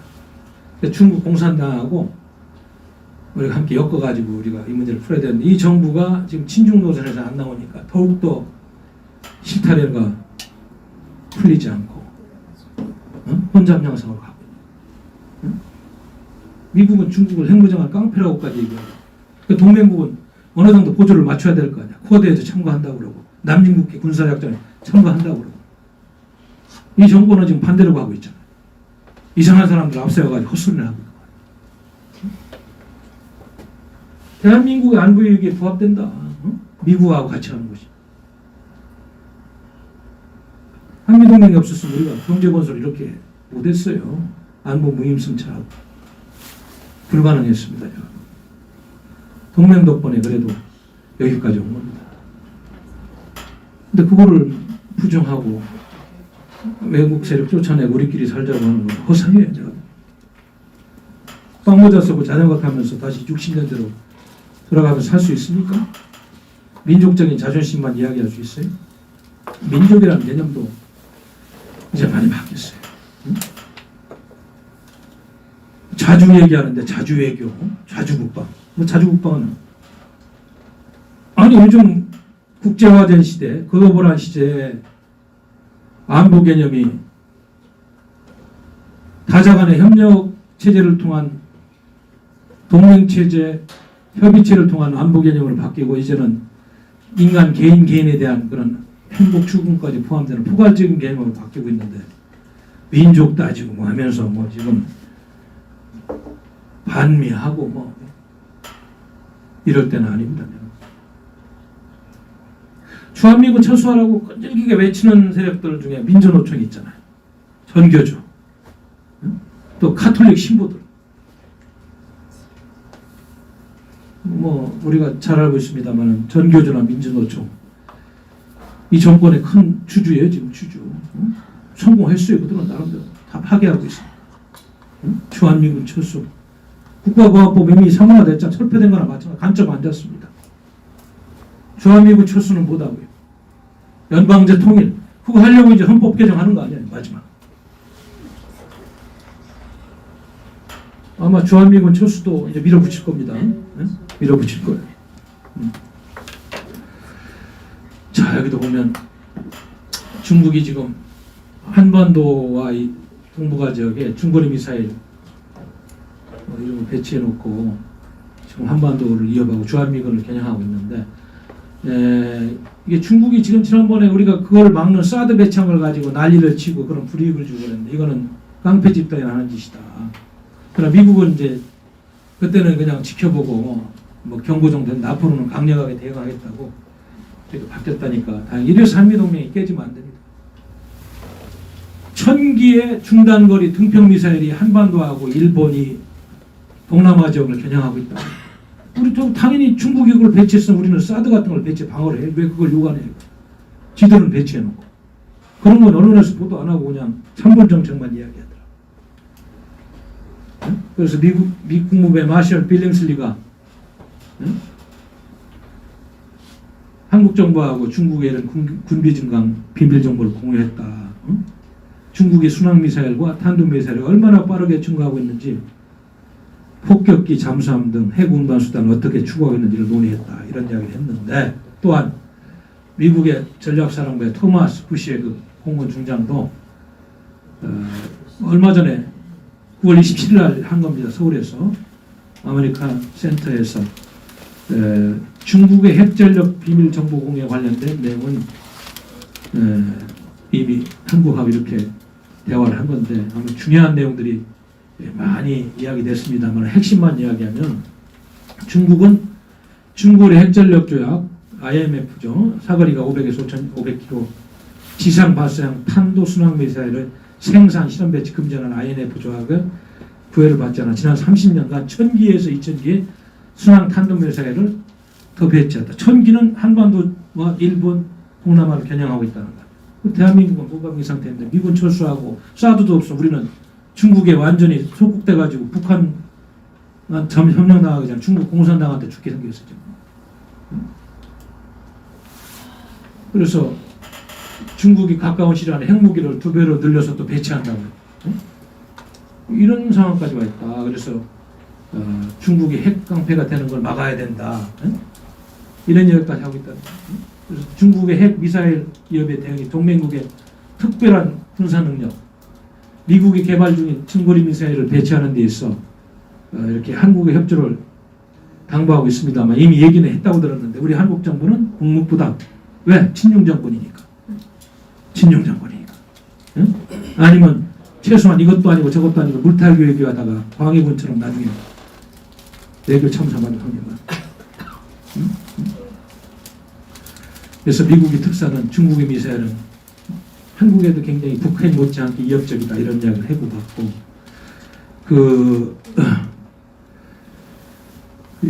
1년 동안에 200발 이상 시험 발사했다고 그래. 중거리, 준중거리 탄도미사일 중국이. 그리고 이거는 굉장히 많은 실험 횟수인데, 이러한 미사일을 한국을 포함한 아시아의 모든 동맹국들을 직접적으로 위협하고 있다.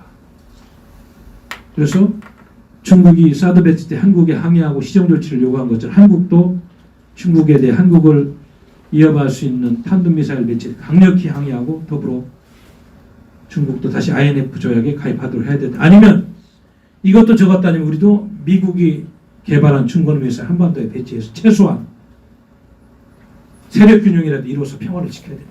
이런 이야기를 하는데 이 정부는 답이 없어요. 중국 공산당이 우리를 지켜주니까. 응? 그래서 이거는 뭐 참여할 수 없다고 그러니까 중국이 핵 INF 조약에 중거리 핵 조약에 우리도 현실적으로 가야 되겠다. 응? 중국이 지금 중국 엄청난 팽창정도로 가고 있잖아요. 과연 중국의 핵전력이 얼마나 됩니까 지금? 지금 한추 15 후리신 편집장이 지난 5월 8일 중국은 최소 100기의 등평 41을 포함해 단기간 핵탄두를 1000기 수준 늘려야 할 필요가 있다고 이런 주장을 했고요. 여기 밑에 보면 알겠지만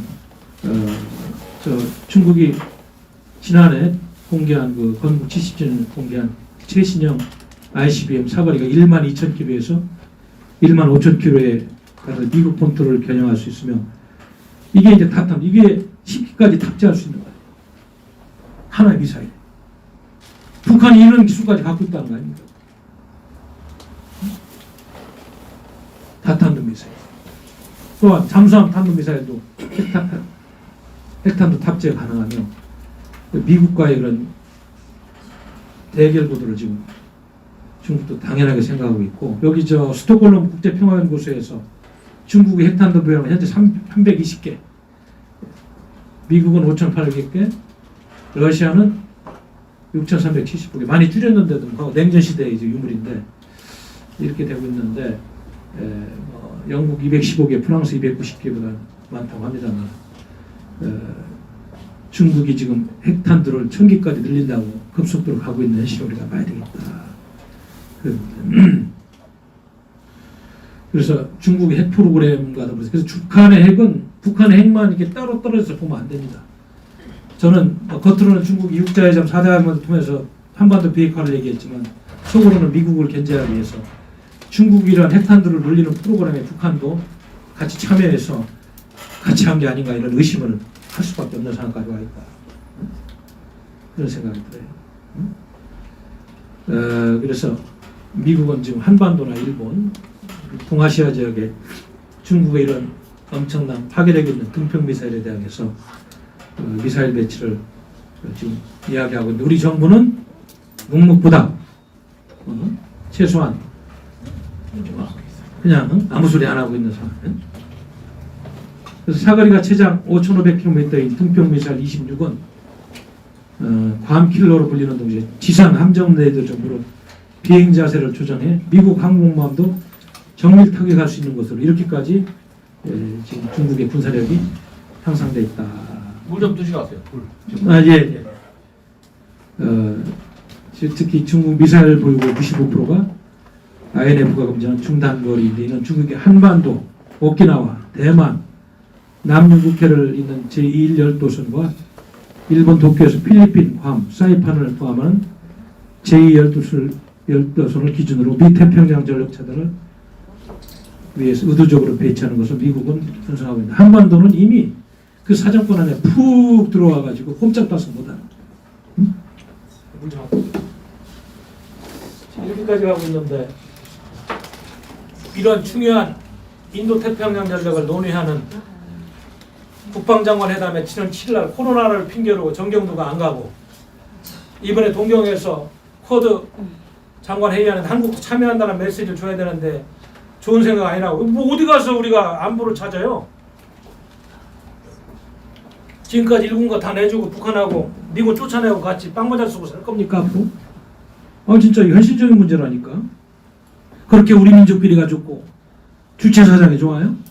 주체도 무슨 백성들 꼭 쫄쫄 굶겨가지고 그지 새끼 만드는 게 무슨 그게 주체 사장이야? 주체 같은 소리 하고 있어요. 네? 그래서 지금 중거리 미사일 에스퍼 장관이 한국과 일본에 좀 배치하겠다고 그러는데 일본은 막 적극 환영하고 근데 우리 정부는 이게 정신 나갈 정도다 보니까 답도 안 하고 있는 게 현실입니다. 그래서 그런 얘기 했다고 그랬잖아요. 빌링스리 박사가 이번에 뭐라고 그랬어요?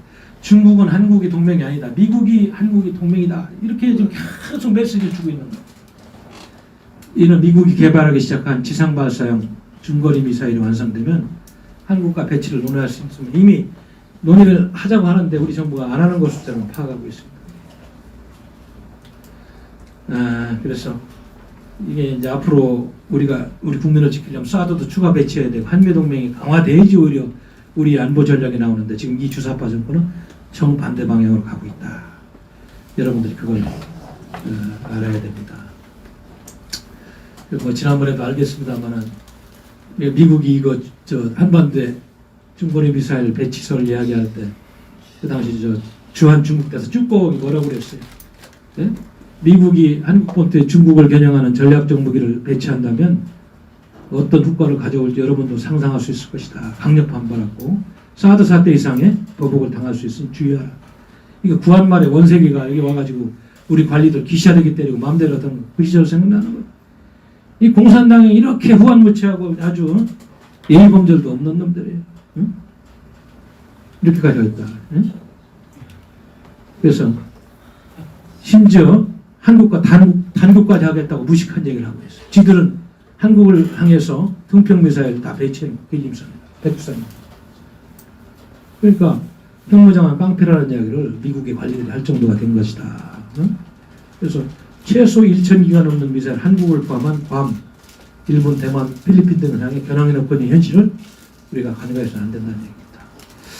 더 중요한 것은 북한과 인접한 길림성의 최신의 전략 무기인 상능을 최소 10여 대. 이거는 전투 반경이 2,000km의 무인기는 서해는 물론 동해와 일본까지 비행이 가능하다.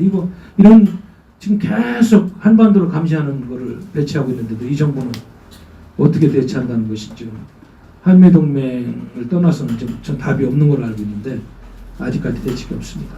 그래서 한반도를 손바닥 훑듯이 보고 있고 공격용 무기까지 집중 배치해 놓고 있는 현실에 대해서 과연 우리 정부의 대처가 있는 것이다. 응? 중국의 이러한 흐름에 대해서 미국은 이제 중국 공산당을 핵무장한 깡패라면서 일전을 불사하는 분위기까지 가고 있다. 그래서 인도 태평양 지역의 쿼드 플러스 3까지 얘기하고 일본, 호주, 인디아, 네? 그 다음에 이제 거기에다가 한국, 베트남, 필리핀도 좀 끼라고 그러는데 우리 정부는 좋은 생각 아니라고 하고 있습니다. 참 앞으로 우리가 이 안보 문제를 북한 핵 문제와 연계해서 어떻게 좀 봐야 되는지 좀 여러 가지 책을 자료를 통해서 봤는데 제가 사실 그동안에 글 쓸 시간이 많이 없었어요. 바빠서. 그러나 정치학자로서 뭐 학교 강단에서 꾸준히 강의됐습니다만 정치 현장에서 이렇게 느낀 게 많아서 지금 최근에 하나 제가 대한민국 소멸과 제2의 인천 상륙작전 이런 제목으로 뭘 좀 하나 정리를 해보고 있어요. 왜냐하면 이게 너무 중요한 시기라서 이론만 가지고도 안 되고 경험이 있는 학자가 좀 현상을 분석해야 되기 때문에 뭐 이런 좀 준비를 하고 있는데 모르겠습니다. 시간이 언제 이렇게 끝날지. 아무튼 지금 제가 이런 글을 쓰는 거는 너무나 답답하고 우리 대한민국이 지금 선진국 문턱에서 이렇게 좌초하면 안 된다는 강박관념, 또 우리 국민들이 이걸 깨닫고 정말로 어떻게 이걸 대처해야 되는지 이거에 대해서 못된 언론들 이야기 듣고 이렇게 현혹되지 말고 제대로 진실을 봐야 되겠다. 제가 그 준비하는 책 서문에 이런 시를 한번 써봤어요. 혼돈이라고. 그래서 이게 이제 이거 뭐 저 책이 나오기 전에 내가 공개하는 건데 혼돈. 일제시대 이육사가 그리도 목노아 부르던 새로운 세상의 완성이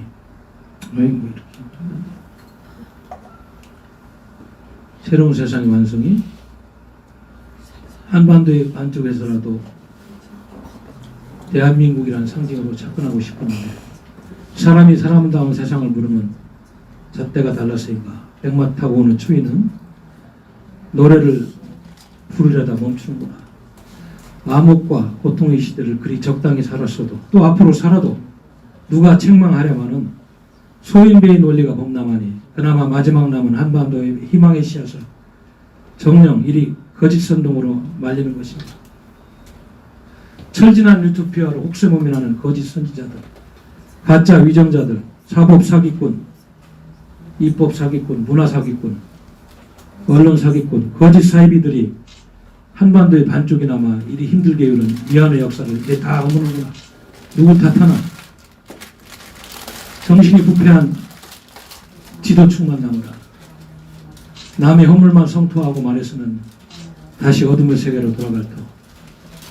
이 기가 막힌 혼돈 속 참혹한 6.25를 겪고 공산당의 본질을 보더니 이제 무엇을 겪고 나서 이 가짜 민주의 허상을 보려나.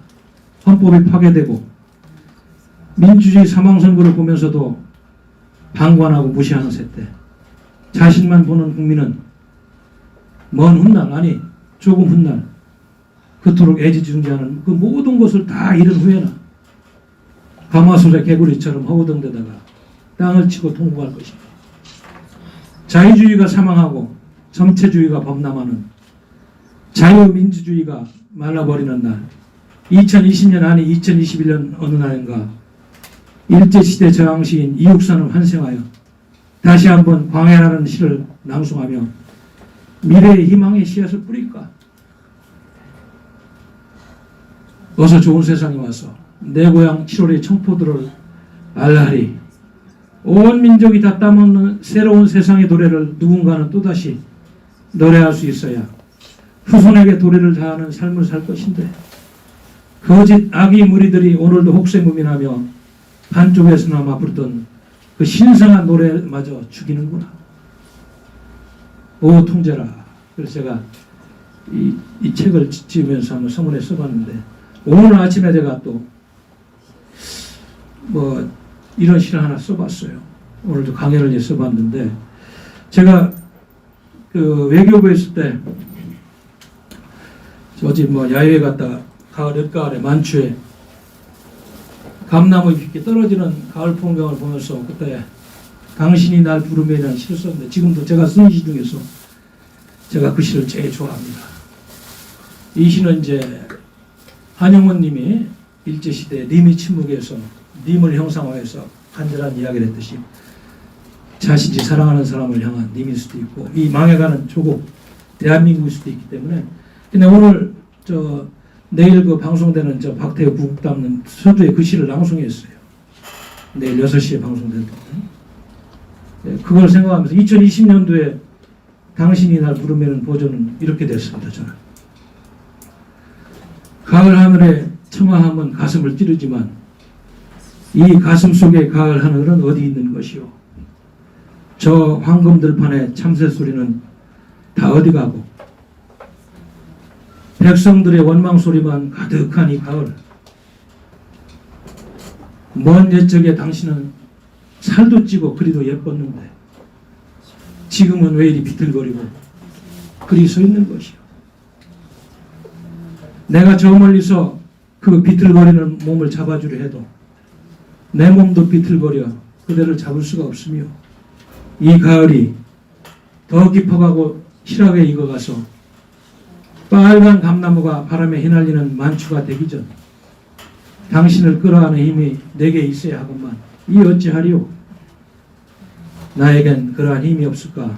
잠자리도 설치니 일제시대에 백마 타고 오는 추인이 죄송합니다. 백마 타고 오는 추인이 다시 저항정신을 무장한 흰옷을 입고 다시 환생하여 돌아와 나를 일으키고 비틀거리고 있는 그대를 안아주면 형용삭색 가을의 정치는 못 나누어도 하루하루 이 고통을 감내하는 마음의 짐이라도 나누어 주리다.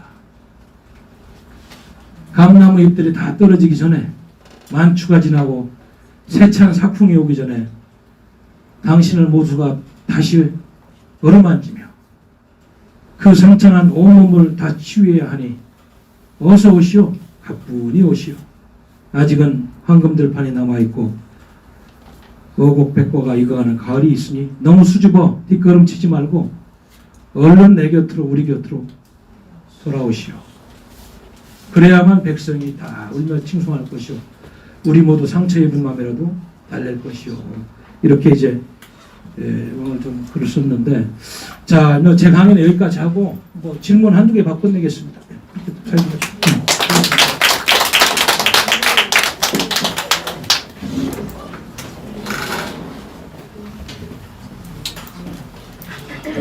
수고하셨습니다. 저 강의보다 마지막 그 두 시가 우리 가슴을 쫙 울리네요. 그렇죠? 네. 한두 번 질문을 받겠습니다. 간단하게 질문해 주십시오. 지금 우리나라가 많이 어렵고 그러면 문정권이 이제 주사파의 정체가 이제 다 드러나는 상태에서 그들을 비판만 한다고 해서 뭐 바뀔 일은 없는데 자꾸만 그 바위에다가 계란 던지기식 오르고 그것만 해갖고 뭐 정책이 바뀌는 것도 하나도 없고 국민들은 거기에 굉장히 무력감을 느끼고 있어요. 근데 이런 정보들을 갖다가 여러 가지 정보들을 국민들, 일반 국민들 꼭 알아야 되느냐, 그것도 저는 의심이 가요. 왜냐하면 그건 지식인들이 거기에 맞춰서 딱 대책을 세워서 정부의 핵심 뭐 실질적인 운영자들한테 이런 사람들이 변화가 있도록 해줘야 되는 게 먼저 우선이 되고 국민들은 거기에 동의하고 따라가는 것이 문제인데, 지금 오히려 국민들을 갖다 선동시켜서 앞장 세워놓고 지식인들 뒤에서 돈벌이만 하는 그런 그 느낌이 없잖아 있습니다. 그 부분에 대해서 저는 좀 있는데, 하여튼 우리 공화당은 순수하게 그 순수한 마음으로 나라를 걱정하고 여러 가지를 하는데, 실질적으로 핵심적으로 한두 가지 실질적인 그 일들이 좀 개발이 돼서 그거를 잘 추진했으면 좋겠다 이런 생각이 듭니다.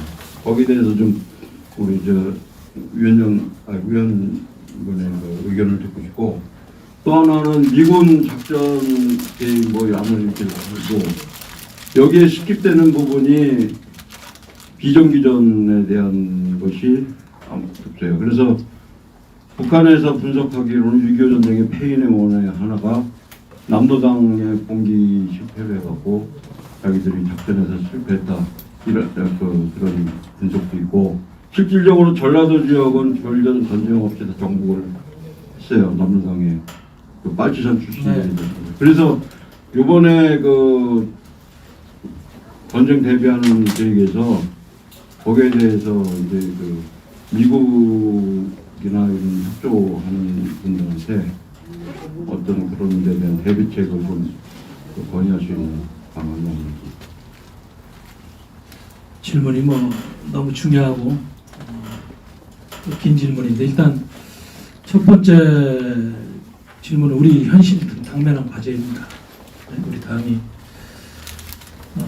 지금 이렇게 대한민국의 체제가 파괴되고 있는 과정에서, 이제 과거 총선 전에는 집회를 통해서 또 우리 당원들의 서명대 활동을 통해서 이 현실을 알리고 박근혜 대통령의 탄핵 우효를 외치며 원인을 다해 싸웠는데, 총선 이후에는 또 환경이 바뀌고 지금 코로나 전국 이후에는 지금 우리가 누리고 있는 기본적인 국민의 기본법마저 지금 허용이 안 되고 있는 이런 상황. 광화문에 가서 10명 이상이 모일 수도 없고, 오늘 또 저도 10월 9일 날 지방에서 집회 좀 해보려고, 대전 지역이라도 해보려고 신고를 시켰는데 다 부릅니다. 지방도 이제 이 정권이 다, 서울만 그런 게 아니고 대전도 지금 안 된다고 연락이 왔어요. 이런 상황입니다 지금. 물론 이제 우리 당원님들이 그 40만 당원에 단합된 의지와 역량이 더욱더 필요하고, 그걸 바탕으로 우리는 이 투쟁에 대한 깃발을 접을 수는 없습니다. 그래서 이제는 허용되는 범위 내에서 최대한 해야 되는데, 서명대 활동, 1인시, 기자회견 등등 여러 가지 활동이 있습니다만, 아까도 얘기했듯이 지금 역부족인 것도 사실이잖아요. 과연 뭐냐니까. 과연 이런 상태에서 이 주사파 정권이 작년에 우리 공수처법 3대 합법 통과시킬 때 여의도에서 저지한다고 나섰습니다만, 그때는 의석수 150석도 안 되는 당도 못 막잖아요. 지금 200석 가까운 애들 헌법 개정한다 국회에서 할 때 지금 저렇게 하는 거 보니까 저 국민의힘 야당도 아닌 이중대가 막을 수 있겠어요? 더군다나 원내정부 우리가 참 고민이 많은 거예요. 이 정부를 도대체 어떻게 풀어가야 되느냐. 아마 대표님께서도 이 문제 가지고 심각하게 고민하고 있을 거예요. 저 무슨 전략을 가지고 이 참 간절한 우리 당원들의 소망과 이 바람을 현실적으로 우리가 전략적으로 우리 당이 잘 만들어서 끌고 가야 되느냐.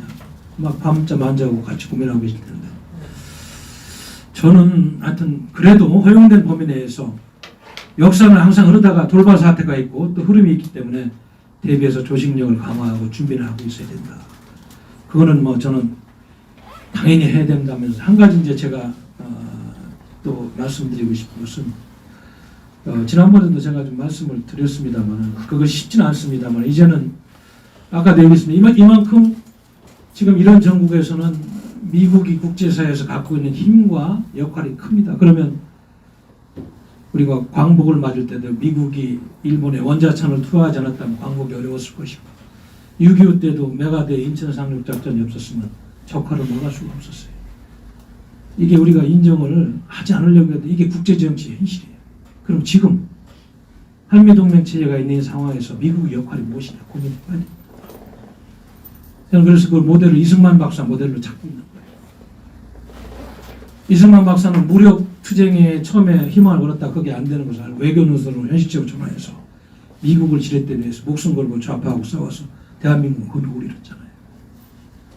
이제는 우리도 이제 국내에서의 투쟁과 병행해서 국제적으로 외교전을 전개해서 트럼프 대통령과 이 기회에 당선이 되고 한반도 정책을 수립할 때 강력한 메시지를 실질적으로 전달할 수 있는 그런 활동들을 우리 당도 해가야 되는 거 아닌가. 저는 개인적으로는 그런 생각을 하고 있는 사람입니다. 그리고 아까 비정규전 말씀은 그거는 뭐 사실 군사작전 분야에 내가 또 모르는 뭐 엄청난 비밀들이 지금 있기 때문에 저도 군사 비밀을 취급한 사람이 아니잖아요. 우리가 모르는 군사 비밀들이 많이 있기 때문에 감히 이야기할 수는 없습니다만은 지금은 정규전보다는 어떻게 보면 비정규전이 더 중요한 전쟁이 될 수 있습니다. 그렇기 때문에 비정규전에서 가장 중요한 건 저는 국민 정신 자세라고 봅니다. 아까도 얘기했습니다만 국민들이 북한이 마치 우리에게 평화를 주는 것처럼 잘못된 인식을 가지고 있고 민족 공조를 통해서 뭐가 된다는 환상을 갖고 있고 핵대피 훈련 안 해도 살 것처럼 이런 착각을 하고 있는 이런 것부터 빨리 뜯어고치고 또 실질적으로 우리 대한민국도 비정규 전력에서 특히 북한이 지금 우리의 우위를 점하고 있는 핵 문제라든지 대량 살상 무기에 대해서 현실적으로 동맹국과 협의해가면서 준비를 해가 그렇지 않으면 이 공포의 균형, 세력 균형이 아니면 공포의 균형이라도 이뤄가지고 전쟁이 나는 것을 막아야 되는 현실인데 그것마저도 지금 평화 타령하면서 안 하고 있는 정부니까 더 이야기해서 이 정도 답드리겠습니다. 맞습니다. 한 번만 더 봤죠? 자기 소개를 해주시죠. 네, 오교라고 합니다. 이중 패권 전쟁이 지금 계속 진행이 되고 있는데 말이죠. 전 정권이 계속해서 그러니까 친중 노선을 갈 경우 그 전시 작전권을 가진 미국이 그 앞으로 어떤 액션을 취할 것인지에 대해서 좀 말씀해 주시면 좋겠습니다. 그 분명한 것은 미국에서 이제 지난주에 분명히 얘기했습니다. 문재인 정권의 전시작전 경제권 안 준다고 그럽니다. 왜냐하면 준비가 안 돼 있다. 만약에 그거 줬다면 평택에 있는 주한미군 생명도 보장할 수 없다는 현실적인 판단이 있기 때문에 안 준다고 하면 받을 수가 없죠. 응? 그러나 이제 미국도 그러면서도 혹시 문재인 정권 같은 좌파 정권이 연장되고 계속 하면은 안 줄 수가 없다는 걸 알아요. 그래서 이제 유엔사를 강화해가지고 인도 태평양 전략과 연계해서 미일 동맹 대만하고 미국의 이제 국교 관계까지 얘기하잖아요. 중국 공산당. 그래서 이 동아시아 축을 확대해가지고 지금 저 중국 공산당과 북한을 견제하려고 하는데 우리 정부는 지금 만에 하나 정말 그런 문제가 발생한다 그러면은 이거는 뭐 정말 우리 정부가 또다시 이런 정부를 다음 정부에 준다면 대한민국 적화하는 거랑 똑같습니다. 어쩔 수가 없어요. 그래서 그것만큼 막아야 되기 때문에 우리 당의 소명이 있고 애국 시민들의 역할이 있는 것이다. 그러나 미국은 주한미군이 여기 있는 한은 그거 줄 것 같지 않습니다. 제가. 그런 걱정 안 하셔도 될 것 같습니다. 또 있어요? 자, 여러분, 수고하셨습니다. 박수 한번 부탁드리고 오늘 좀 수고하셨습니다. 다음 이런 촬영을 좀 하겠습니다. 네, 나오십시오. 우리는 바쁘게 움직일 수밖에 없습니다. 편히 쉴 수도, 잠을 잘 수도 없습니다. 그러나 내일을 함께 꿈꿀 수 있다는 사실 하나는 약속할 수 있습니다. 그래서 우리는 위로가 됩니다. 때론 용기가 되고 때론 정의가 되기도 합니다. 오늘도 희망을 품고 나아갈 수 있도록 대한민국 국민 모두의 꿈을 지키는 우리는 당신의 벗입니다. 우리 공화당